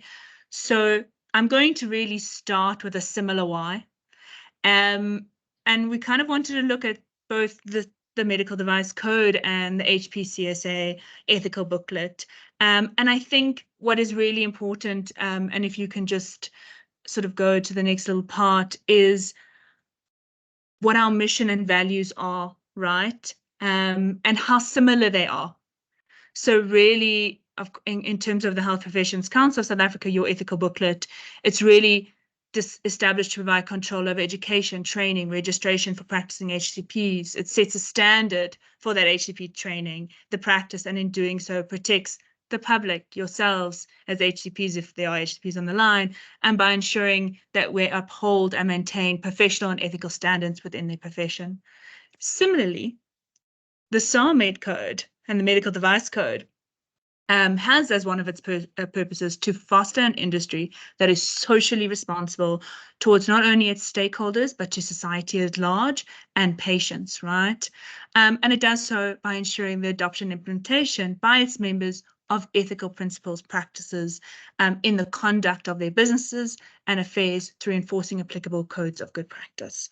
So, I really wanted just to highlight, and I think if we go into the next slide, it almost mirrors each other, right? In terms of the continuous professional development events, right? Ethical booklet 11 and our marketing code or our medical technology code really talks to the sort of mechanism in terms of funding or form of sort of development for you as HCPs. The ethical booklet sort of says the form should be an educational grant. It preferably should be an educational grant. Effective 2018, the same sort of thing. Educational grants can be provided to support third-party, organized sort of events. And subsequently, we even look at further, right?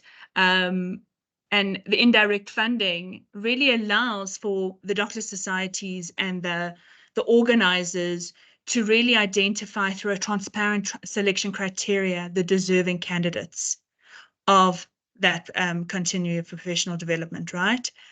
And industry, SAMED Code similarly sort of says that the selection criteria should not come from industry. It should come from the organizers. And you as organizers have that right to have that selection process, that selection criteria, and choose who should be really deserving of that grant. And again, the last sort of point I wanted to make is we talk about the ethical booklet, we talk about the principal event should at all times center around the education and not around meals, entertainment, or other hospitality. Same with us. Should, not pay for any form of entertainment, etc., etc. So I think it's important to see how we're also aligning to each other, how our ethics and our compliance and our business practices are really aligning. We wanted to chat already about some definitions because there are so many going around, and what do they mean, and we're throwing things, etc., and what do they sort of mean to you as organizers? So firstly, it's the third-party organized educational conferences, and this really means a third-party organized educational event that has a genuine independent educational, scientific, or policy-making conference organized to promote scientific knowledge, medical advancement, and or the delivery of effective healthcare, and are consistent with relevant guidelines established by professional societies or organizations for such educational meetings. And these typically include conferences organized by national, regional, or specialty medical associations, societies, hospitals, PCOs, or patient organizations, or accredited medical education providers, right? And then I think it's important that third-party organized educational event is slightly different, but not that much. It means activity of any type that are planned, budgeted, managed, and executed in whole or partly by or on behalf of a person or entity that is other than the member company, which is us as industry, to fulfill HCP's medical education. And how do we support that, right? So it's really through educational grants. It's the provision of funding, and Palesa will go into educational grants in much more detail, provides the provision of funding, member companies or third-party products or other in-kind support by an HCO, by or on behalf of the member company, solely for the support and advancement of genuine medical education of HCPs, patients, and or the public on clinical, scientific, and or healthcare topics relevant to the therapeutic areas in which the member company is interested and or involved, and where such support is provided solely for a specified intended purpose within this category. And the last one I wanted to touch on, because sometimes it gets a little muddled sometimes, we wanted to talk about third-party organized procedure training. Again, this is really intended to provide HCPs with the training on the safe and effective performance of one or more clinical procedures in the circumstances where, information is not readily available. And also it's really about hands-on training. It's about that demonstration, those case studies, that it's normally in a clinical environment. And I think we wanted to go into a little bit more detail on third-party procedure training, just to kind of give that clarity on really what the difference is. So if you can go to the next slide, please, Caroline.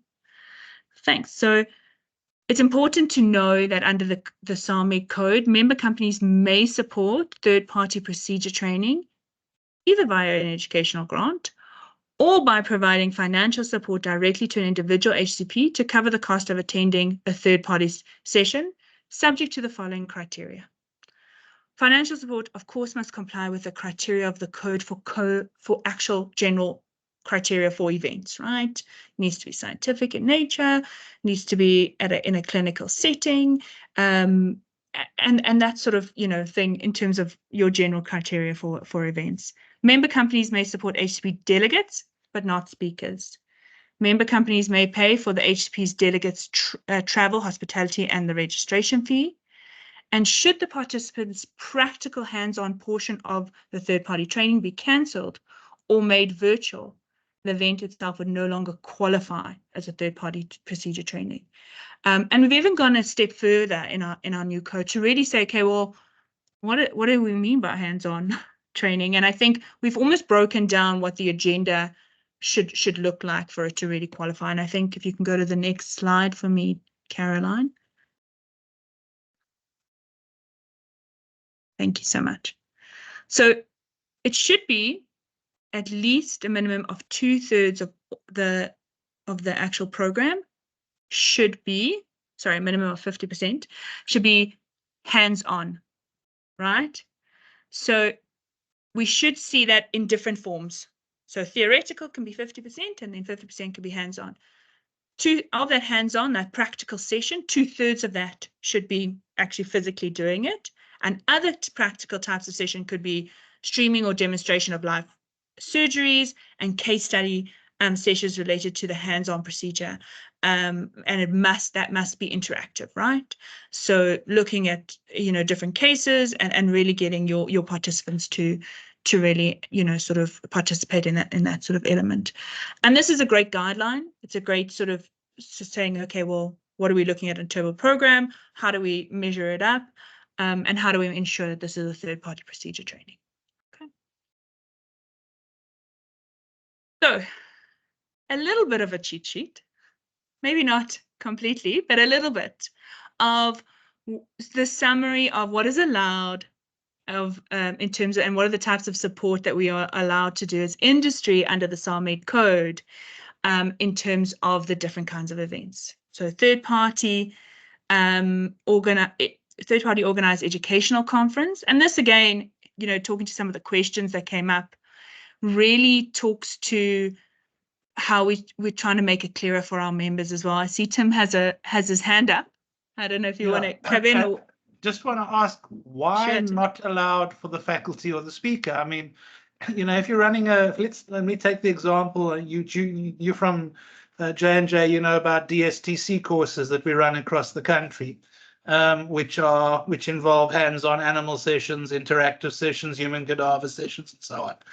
Why are the faculty not able to get some sponsorship, seeing as we come from all over the country to a central venue for the course? We don't get paid for teaching on the course, for example. So where are you looking? Are you looking at third-party organized educational conference, Tim? There?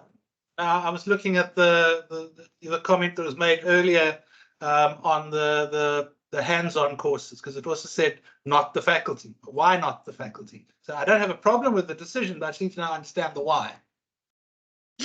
Sure. So I think what's important for us to sort of clarify, Tim, is that this is still your event. If it's and you should still have that ownership and that control over the selection of the faculty and the management of that, right? You can, and in terms of that point, that's where it kind of comes in. That's the why, is that we should have that step back. We should have that separation. Yeah.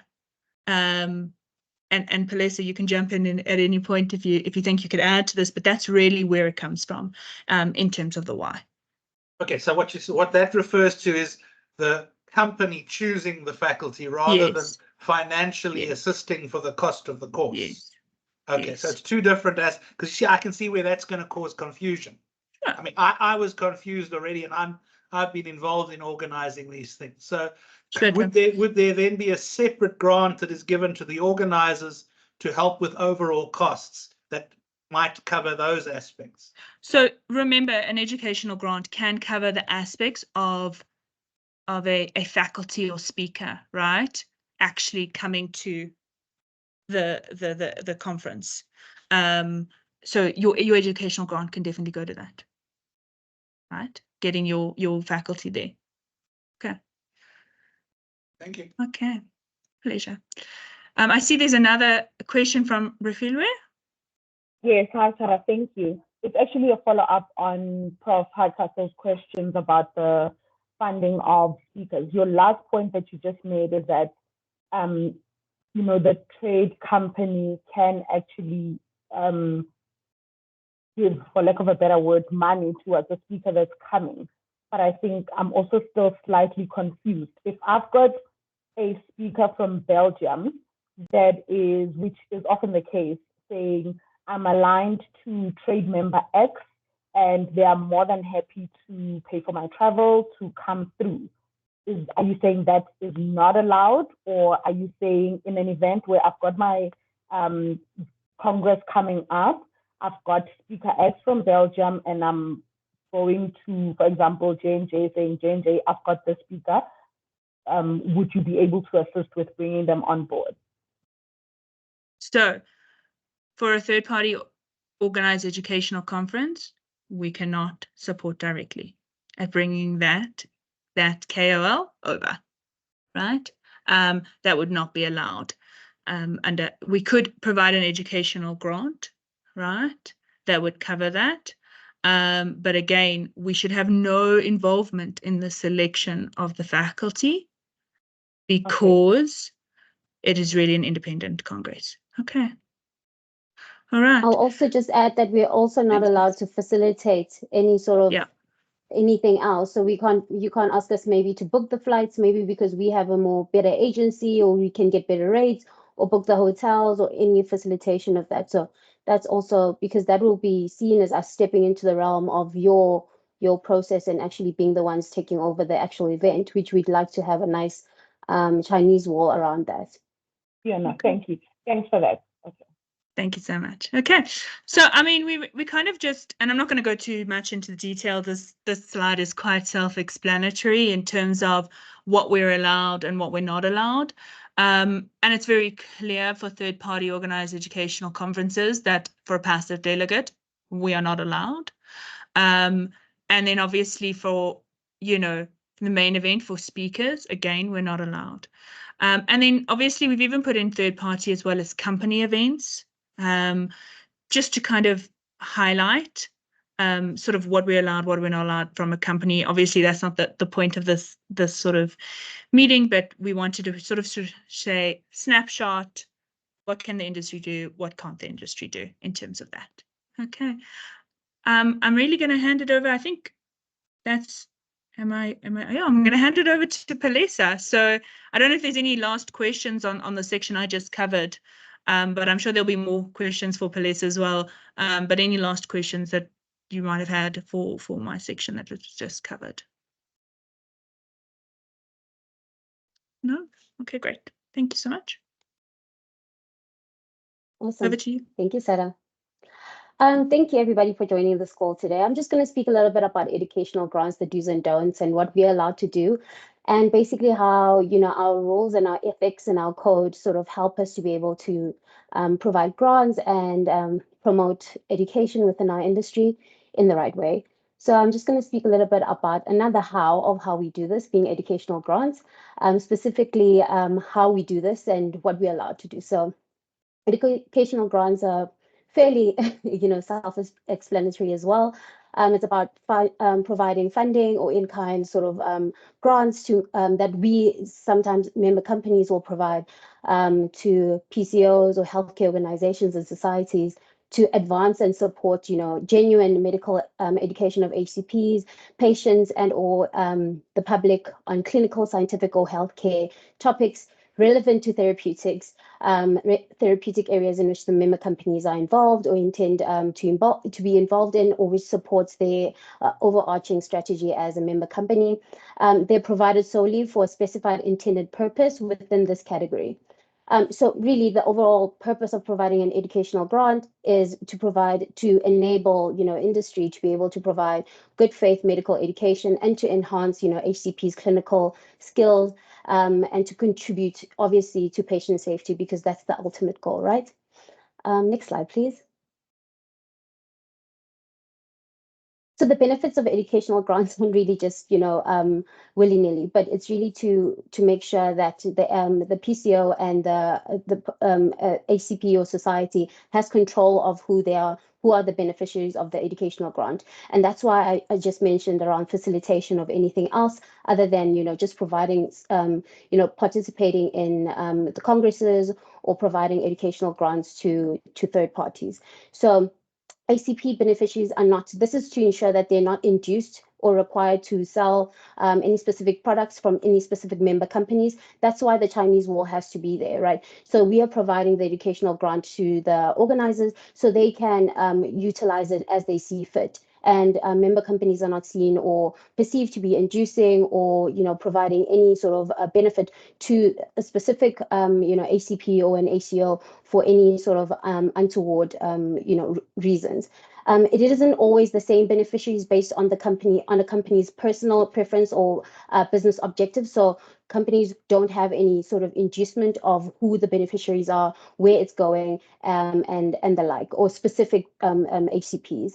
It is a more, equitable way of selecting beneficiaries to sort of gain the support of the funds, in essence gaining the clinical knowledge that is provided through any of the educational or clinical information that's going to be provided at the educational event.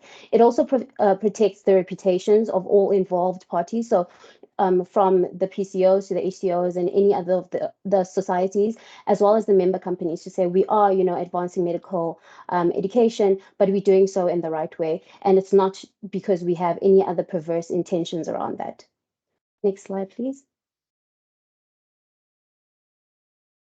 So what is required from member companies, and I guess what is also the supporting documentation? I'll just touch from a general aspect. Obviously, we have to understand that from member company to member companies, they all have their own internal processes, policies, and procedures as to how they'd like to do things. Think of this as really just an overarching, what is usually the best practice around what member companies require when they're looking at whether or not to support, to provide educational grants, and what sort of supporting documentation or sort of information that they will require from their sides internally, not influenced by any other of the other member companies, what they will require to sort of, approve, an educational grant and support, the medical education.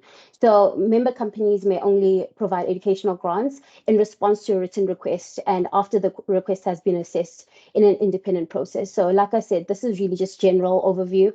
Each member company will, they will create how they, independently process and approve or look at the request from a PCO, from a requester in that sense. A written agreement is really necessary and is required so that it closes off the process.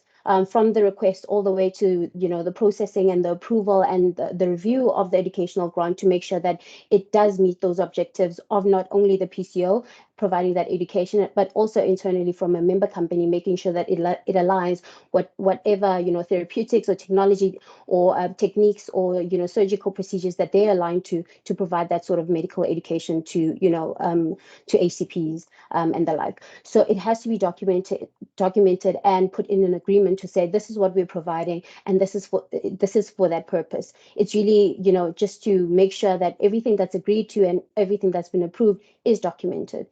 And also the grant receiver must be solely responsible for the selection of the beneficiaries of the educational grant. Member companies must not be involved in this. So this, again, really reinforces why the Chinese wall that I was talking about, that as member companies, we want to advance medical education. We want to make sure that we're doing the right thing.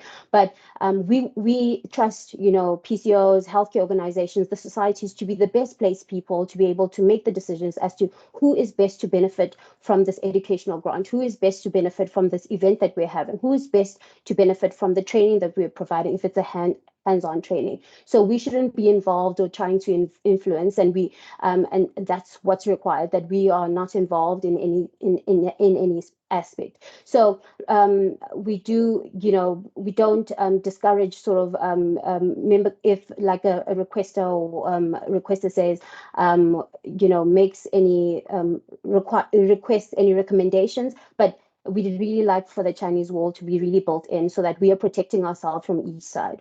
Supporting documentation as well. This is really, again, very general.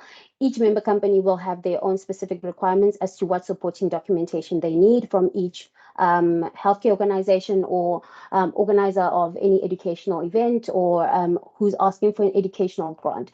So the request from the healthcare organization has to come from the relevant person. So it can't come from just a random ACP saying, this thing is happening and I'd like you guys just to support it, right? It has to come from the relevant people so that we know that when we're providing the educational grant, it is going to the relevant people, and there is a need from that society or from that organization for us to provide that educational grant, right? It has to have a scientific educational purpose as part of its agenda, as its main part of as the main part of its agenda, because we're not just throwing money away, right? And we also want to make sure that the goal is to advance medical education, and to make sure that we, at the end of the day, we're providing that education so our patients or the ACP's patients get the value-based care that they deserve. The selection process, some member companies would like to look if there is a selection process and a criteria as to how this educational grant and who the beneficiaries are that will be picked to be able to benefit from this educational grant. Like was spoken about by Donna at the beginning, and as will be mentioned as is mentioned in our code, the location is very important. So you can't have a hands-on training at a bar, right? It goes without saying. So those sort of things are things that member companies will look at when they're looking at whether or not this makes sense. The budget breakdown as well, especially if if in the request there's a specific need as to where the educational grant is specifically going to go to, is quite relevant to some member companies. Information regarding the healthcare organization. So we need to know that this healthcare organization actually exists, that it actually has this mission and purpose as in tandem to what the request is. So it can't just be, like I said, any random ACP saying, I just need to do X, Y, Z. It has to have as its purpose and have some certification and some reputational aspect around what its purpose is, right?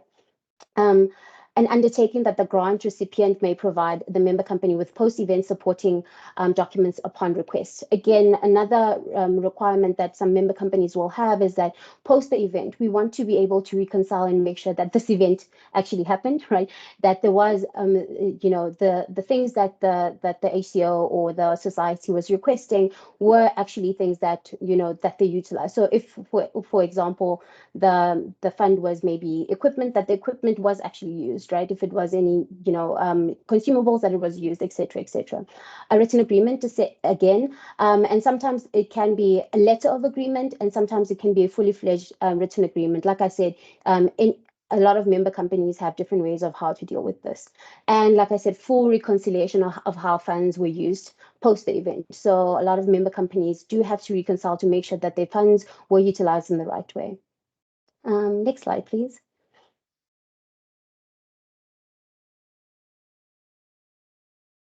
This again is really just overarching sort of, providing an approval process to sort of give, the audience a little bit of an understanding as to what it will look like internal for a member company around the approval process of educational grants. I think, Caroline, you can just skip to the next one. Obviously, the first tranche is getting the request, right? Submitting it. Every member company has a different process. Some member companies will have a form. A lot of forms, are built off of the SAMED forms that are provided as addendums to our SAMED code. Those are really, really beneficial and are used a lot by members. Some members will have systems and applications that they will use to actually take in these requests for educational grants. And the next phase is sort of the decision making. Like I said, it's an independent decision away from who the ACO is, who we know there, etc., and hoping reducing any sort of influence or any cross collaboration as to why this educational grant needs to be approved. And then the next thing is the signed agreement. That's it. That is if the educational grant is approved, and this will come through between both parties. So both parties need to sign this agreement or a letter of agreement, however it's facilitated, to make sure that the educational grant firstly has been approved and that both parties actually understand what the educational grant is for and what it will be utilized for and who are the beneficiaries, ultimate beneficiaries. I'll just mention at the bottom there that educational grant, like I mentioned, it has to be signed by both parties. It just can't be signed by you and then you think it happens, or it just can't be signed by the member companies. Both parties need to sign to make it legitimate. Sorry, Palesa, just to come back, yes. To come back to your first thing, that second block where it talks about Medtech conference vetting. that needs to be updated to say where it's attendees from more than one European country, as they made very clear. Because if it's more than one sub-Saharan African country, Medtech does not apply. Thank you for that, Timothy. Yes, I did make a note. I made many notes. And again, yes, I will absolutely correct. I will make a change going forward. But that is correct. I'll make a note to change that. Apologies for that. And then the fulfillment of requests. So the requester has to contact, or not really has to, because usually member companies are quite forthright. If they say they're going to do something, they ultimately do it. So the fulfillment of the request, the providing of the funds, or the providing of maybe in-kind grant, and then the transparency and disclosure. This can, again, it can vary from member company to member company, but usually this is best practice to sort of make sure that, you know, if someone like SAMED was to ask, did you provide an educational grant to X company, that you to X organization, society, that you're able to provide that, you know, and provide that disclosure to someone like SAMED or Medtech Europe, etc. And that also helps with the reconciliation process at the end to say, what were these grants, what was this grant actually used for, what was these products used for, etc. I don't know if there's any questions on the reconciliation process. I usually, you know, get some questions around why that is necessary. I hope that really rings true from just the business perspective, but also from being transparent and also from being accountable. All righty. I think that's it from my side. That is the next from your side. Thank you so much, Sergeant Pelesa. I think it gives an overview, and like you said, it's in a nutshell, because our version 8 of the code that's going to be printed and published, and we're going to make the launch of it. It's quite user friendly, where we've made diagrams, we've made questions and answers. It's really there to help the industry to navigate through it. But are there any questions pertaining to the subject that we now addressed? So I open it for questions and answers, please.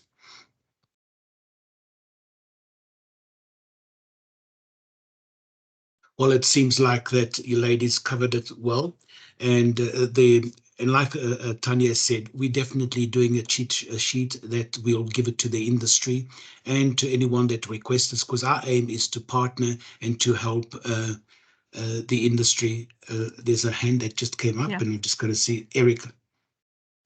Yes, Erica. Hi, sorry. I apologize up front if I didn't pay full attention. As you know, it goes a bit wild in some offices. Maybe it was covered.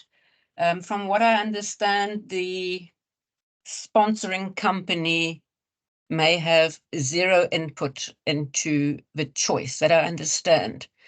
Our experience is that the sponsoring company still does what we call some are sort of open grants, where they, as a society, have all the criteria, but then the others are partial, where they say, okay, here is a grant of, let's say, 100,000 Rand for health professionals, for practitioners support, but we would like that to cover, let's say, 5 allied professionals,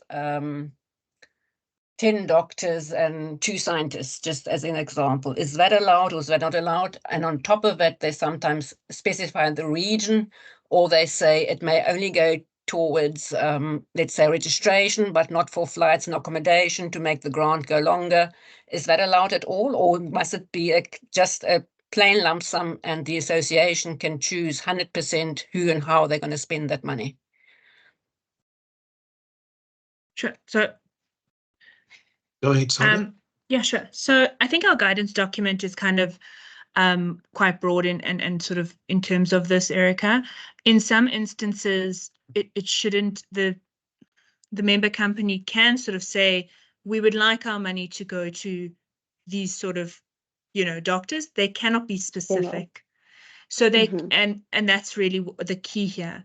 It cannot be, I would like my money to go to the HOD in UCT, in, you know, UCT institution. It can be very broad, where the, you know, the ultimate sort of participants really remain with you, where it's 5 allied professionals, to doctors, you know, in this Eastern Cape region, and it's quite broad. So it does allow for that, but it cannot be specific. And I think that's really where that key difference is. And some industry partners and to your point, have a complete hands-off. All they ask is the selection process. How did you select these participants? What was your selection process? And I think we're quite open about that, but yeah. I think the sensitive grey line about how much can you specify. I mean, as you said, you can't say the HOD of UCT, but you can say an HOD from the Western Cape who has experience in XYZ, which then points to the HOD of UCT. Exactly, and that's really where it is, right, Erica? So that shouldn't be allowed, right? Because it really does pinpoint. And I think where that happens, you know, utilize the whistleblowing hotline, right? Because it is that great, and you can see they're very much going over that line, and the guidance is quite clear in terms of that. Thank you. I see we have another question as well. Thanks. No, Erica. that is Tanya's hand. Oh, it's Tanya. Thanks, Tanya. Hi. So, Erica, yeah, when there are examples like that, please reach out to me, because, you know, if you do want to remain anonymous, that's absolutely fine, but then I can address it with the relevant company immediately. And, you know, as much as we would love for all our members to all be at the same level and understanding and utilizing the code to the T, the reality is that there is even misunderstanding amongst the members sometimes. We have a whole variety of members. We have very small members, we have very large members, we have distributors, we have local manufacturers. We have companies that are affiliated to Medtech Europe and Advamed in the US, and we have companies that are not. So they are at different levels of experience, and some of them have dedicated compliance people who have gone on training, but by and large, the smaller companies don't always have dedicated people. You know, one person can wear many hats, and so they might not have had the same experience and expertise and training as, say, a multinational compliance officer. But your second question was important. You said, you know, once we're given the educational grant, can we kind of do what we want with it? Actually, no. That money, whatever it is spent on, also has to be used in such a way that it abides by the code. So if you are, you know, if you're receiving an educational grant from a company, and you now want to go and spend it on a luxury hotel for a faculty speaker, that would not be allowed. And Sorry, that's why no, that was a flippant comment. I meant obviously within a delegate sponsor support. Sorry, that was a flippant comment from me. It understood obviously for the purpose it was given, which means delegate support. Yeah. And I think Sada is absolutely right. Companies should not be stipulating criteria that point to a specific individual. That is not allowed. And if that is happening, you know, please raise it with me, and I will deal with the company. Yeah, that is just sort of basically then guaranteeing that the same company will not give a grant the next year. So it is a bit, yeah. Can I also add, and I think Prof Hardcastle's hand is up, but if I can just quickly respond, there are instances where it is acceptable for the company giving the educational grant to receive the names of the recipients, but only after the fact. Yeah, so yeah, no, after the event, that's part of the recon. Yeah, and really, Erica, preferably only for triple BE purposes, actually, where they have to, you know, use that information towards their triple BE score. Okay. So that kind of covers the point I was going to make, is that, you know, it's one thing to receive the money, but the decision as to who it goes to lies with the conference organizer or the professional society. And we must, so if we have chosen to invite said UCT head of department, that is the prerogative of the conference. While I hear the point you're making for the medical companies is you cannot dictate, but that doesn't mean that they cannot dictate to us who we select either, as the professional societies. I hear you, Prof, but what they do have a duty to do is to make sure that at least you are applying fairness, maybe the principles of diversity, of equity, that really truly deserving recipients are receiving support via that grant. We also don't want to get into a situation where the monies are misused and certain individuals always get the benefit. That is also not fair.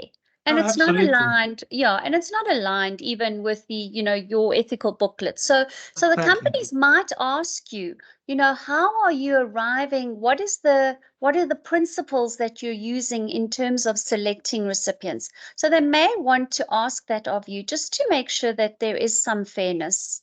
Yeah, I mean, invariably those kind of decisions are not made by a single person. They're made by when it comes to the conferences, and even the courses are made either by the faculty as a whole or by the local conference organizing committee. So it's never one person's decision. Absolutely. Absolutely. And maybe if I can ask Caroline, I know, Caroline, this is the an older version, but it is still current, and it's going to take a while for our new code to finalize its design. Won't you pop in the chat our guidance document on managing educational grants? Because that's a great document that we developed. Absolutely. There's lots of FAQs, lots of a variety of scenarios. There's even a template agreement. There's a template document that the PCOs and the doctor societies can use when they request companies to support by providing educational grants. So if you wouldn't mind doing that, it is on our website, but if Caroline pops it in the chat, you've got direct access to it. Good idea. Thanks, Tanya. Definitely. Are there any further questions? Doesn't look like. Then I would like, Caroline, have you put it up? Because I don't want it to be shut down before people are able to copy. Vitor, can I just make mention of something? Sure. The reality is that in South Africa, we have lots of beautiful sunshine. We have amazing, we have an amazing country.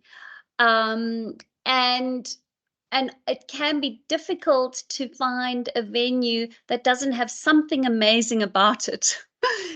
All I would like to suggest, and I don't, this is not cheating. I think this is really sound guidance and advice. Conference organizers, doctor societies, when you advertise your events, be aware of the visual, be aware of the pictures, and be aware of the wording, because this is often what the CVS or the international bodies pick up on. They come from gloomy, rainy places in Europe, that when they suddenly see beautiful mountain, Cape Town in the background, and waves crashing down and waterfalls and lions prancing about, they immediately have this perception, which creates like an inherent bias. So just be aware of the visuals in your advertising, the wording, also what you offer as extracurricular activities. Maybe try and don't put that necessarily on your website. If these are activities that are of an entertainment nature, and yes, even if the HCPs are paying for it themselves, maybe rather send it directly to the HCPs and say, we're offering this as well. It's for your own purse. But when you start advertising, all of this on your website, I know you want to make it attractive. I know you want them to come, but it can actually bite you in the bum afterwards. Totally true, Tanya. And I think the key there is the perception that's created. And it's so important. Thanks, Tanya. As the Caroline will also circulate that link on further news so that you also have it. And all that's left for me to say is thank you to everyone for their participation. We are especially thankful to our speaker, Dana Ong, Michael Juden, and SAMED Code Committee for their time and guidance. We hope that today's forum brought some clarity to you, and should you still have some questions pending or you're not clear or there's some gray areas, please communicate with SAMED directly. We ask you that we enter into a dialogue, that we are here to support and help you do what's right and not what's easy. But at the end of the day, we want to make sure that we can promote South Africa, that we can promote education, and that we can promote the need that the industry needs for our patients. That's the main goal, is patient care as well, like all.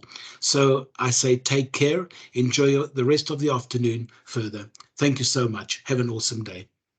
Thank you so much. Bless you all. Thank you, everybody. Bye. Thank you. Bye.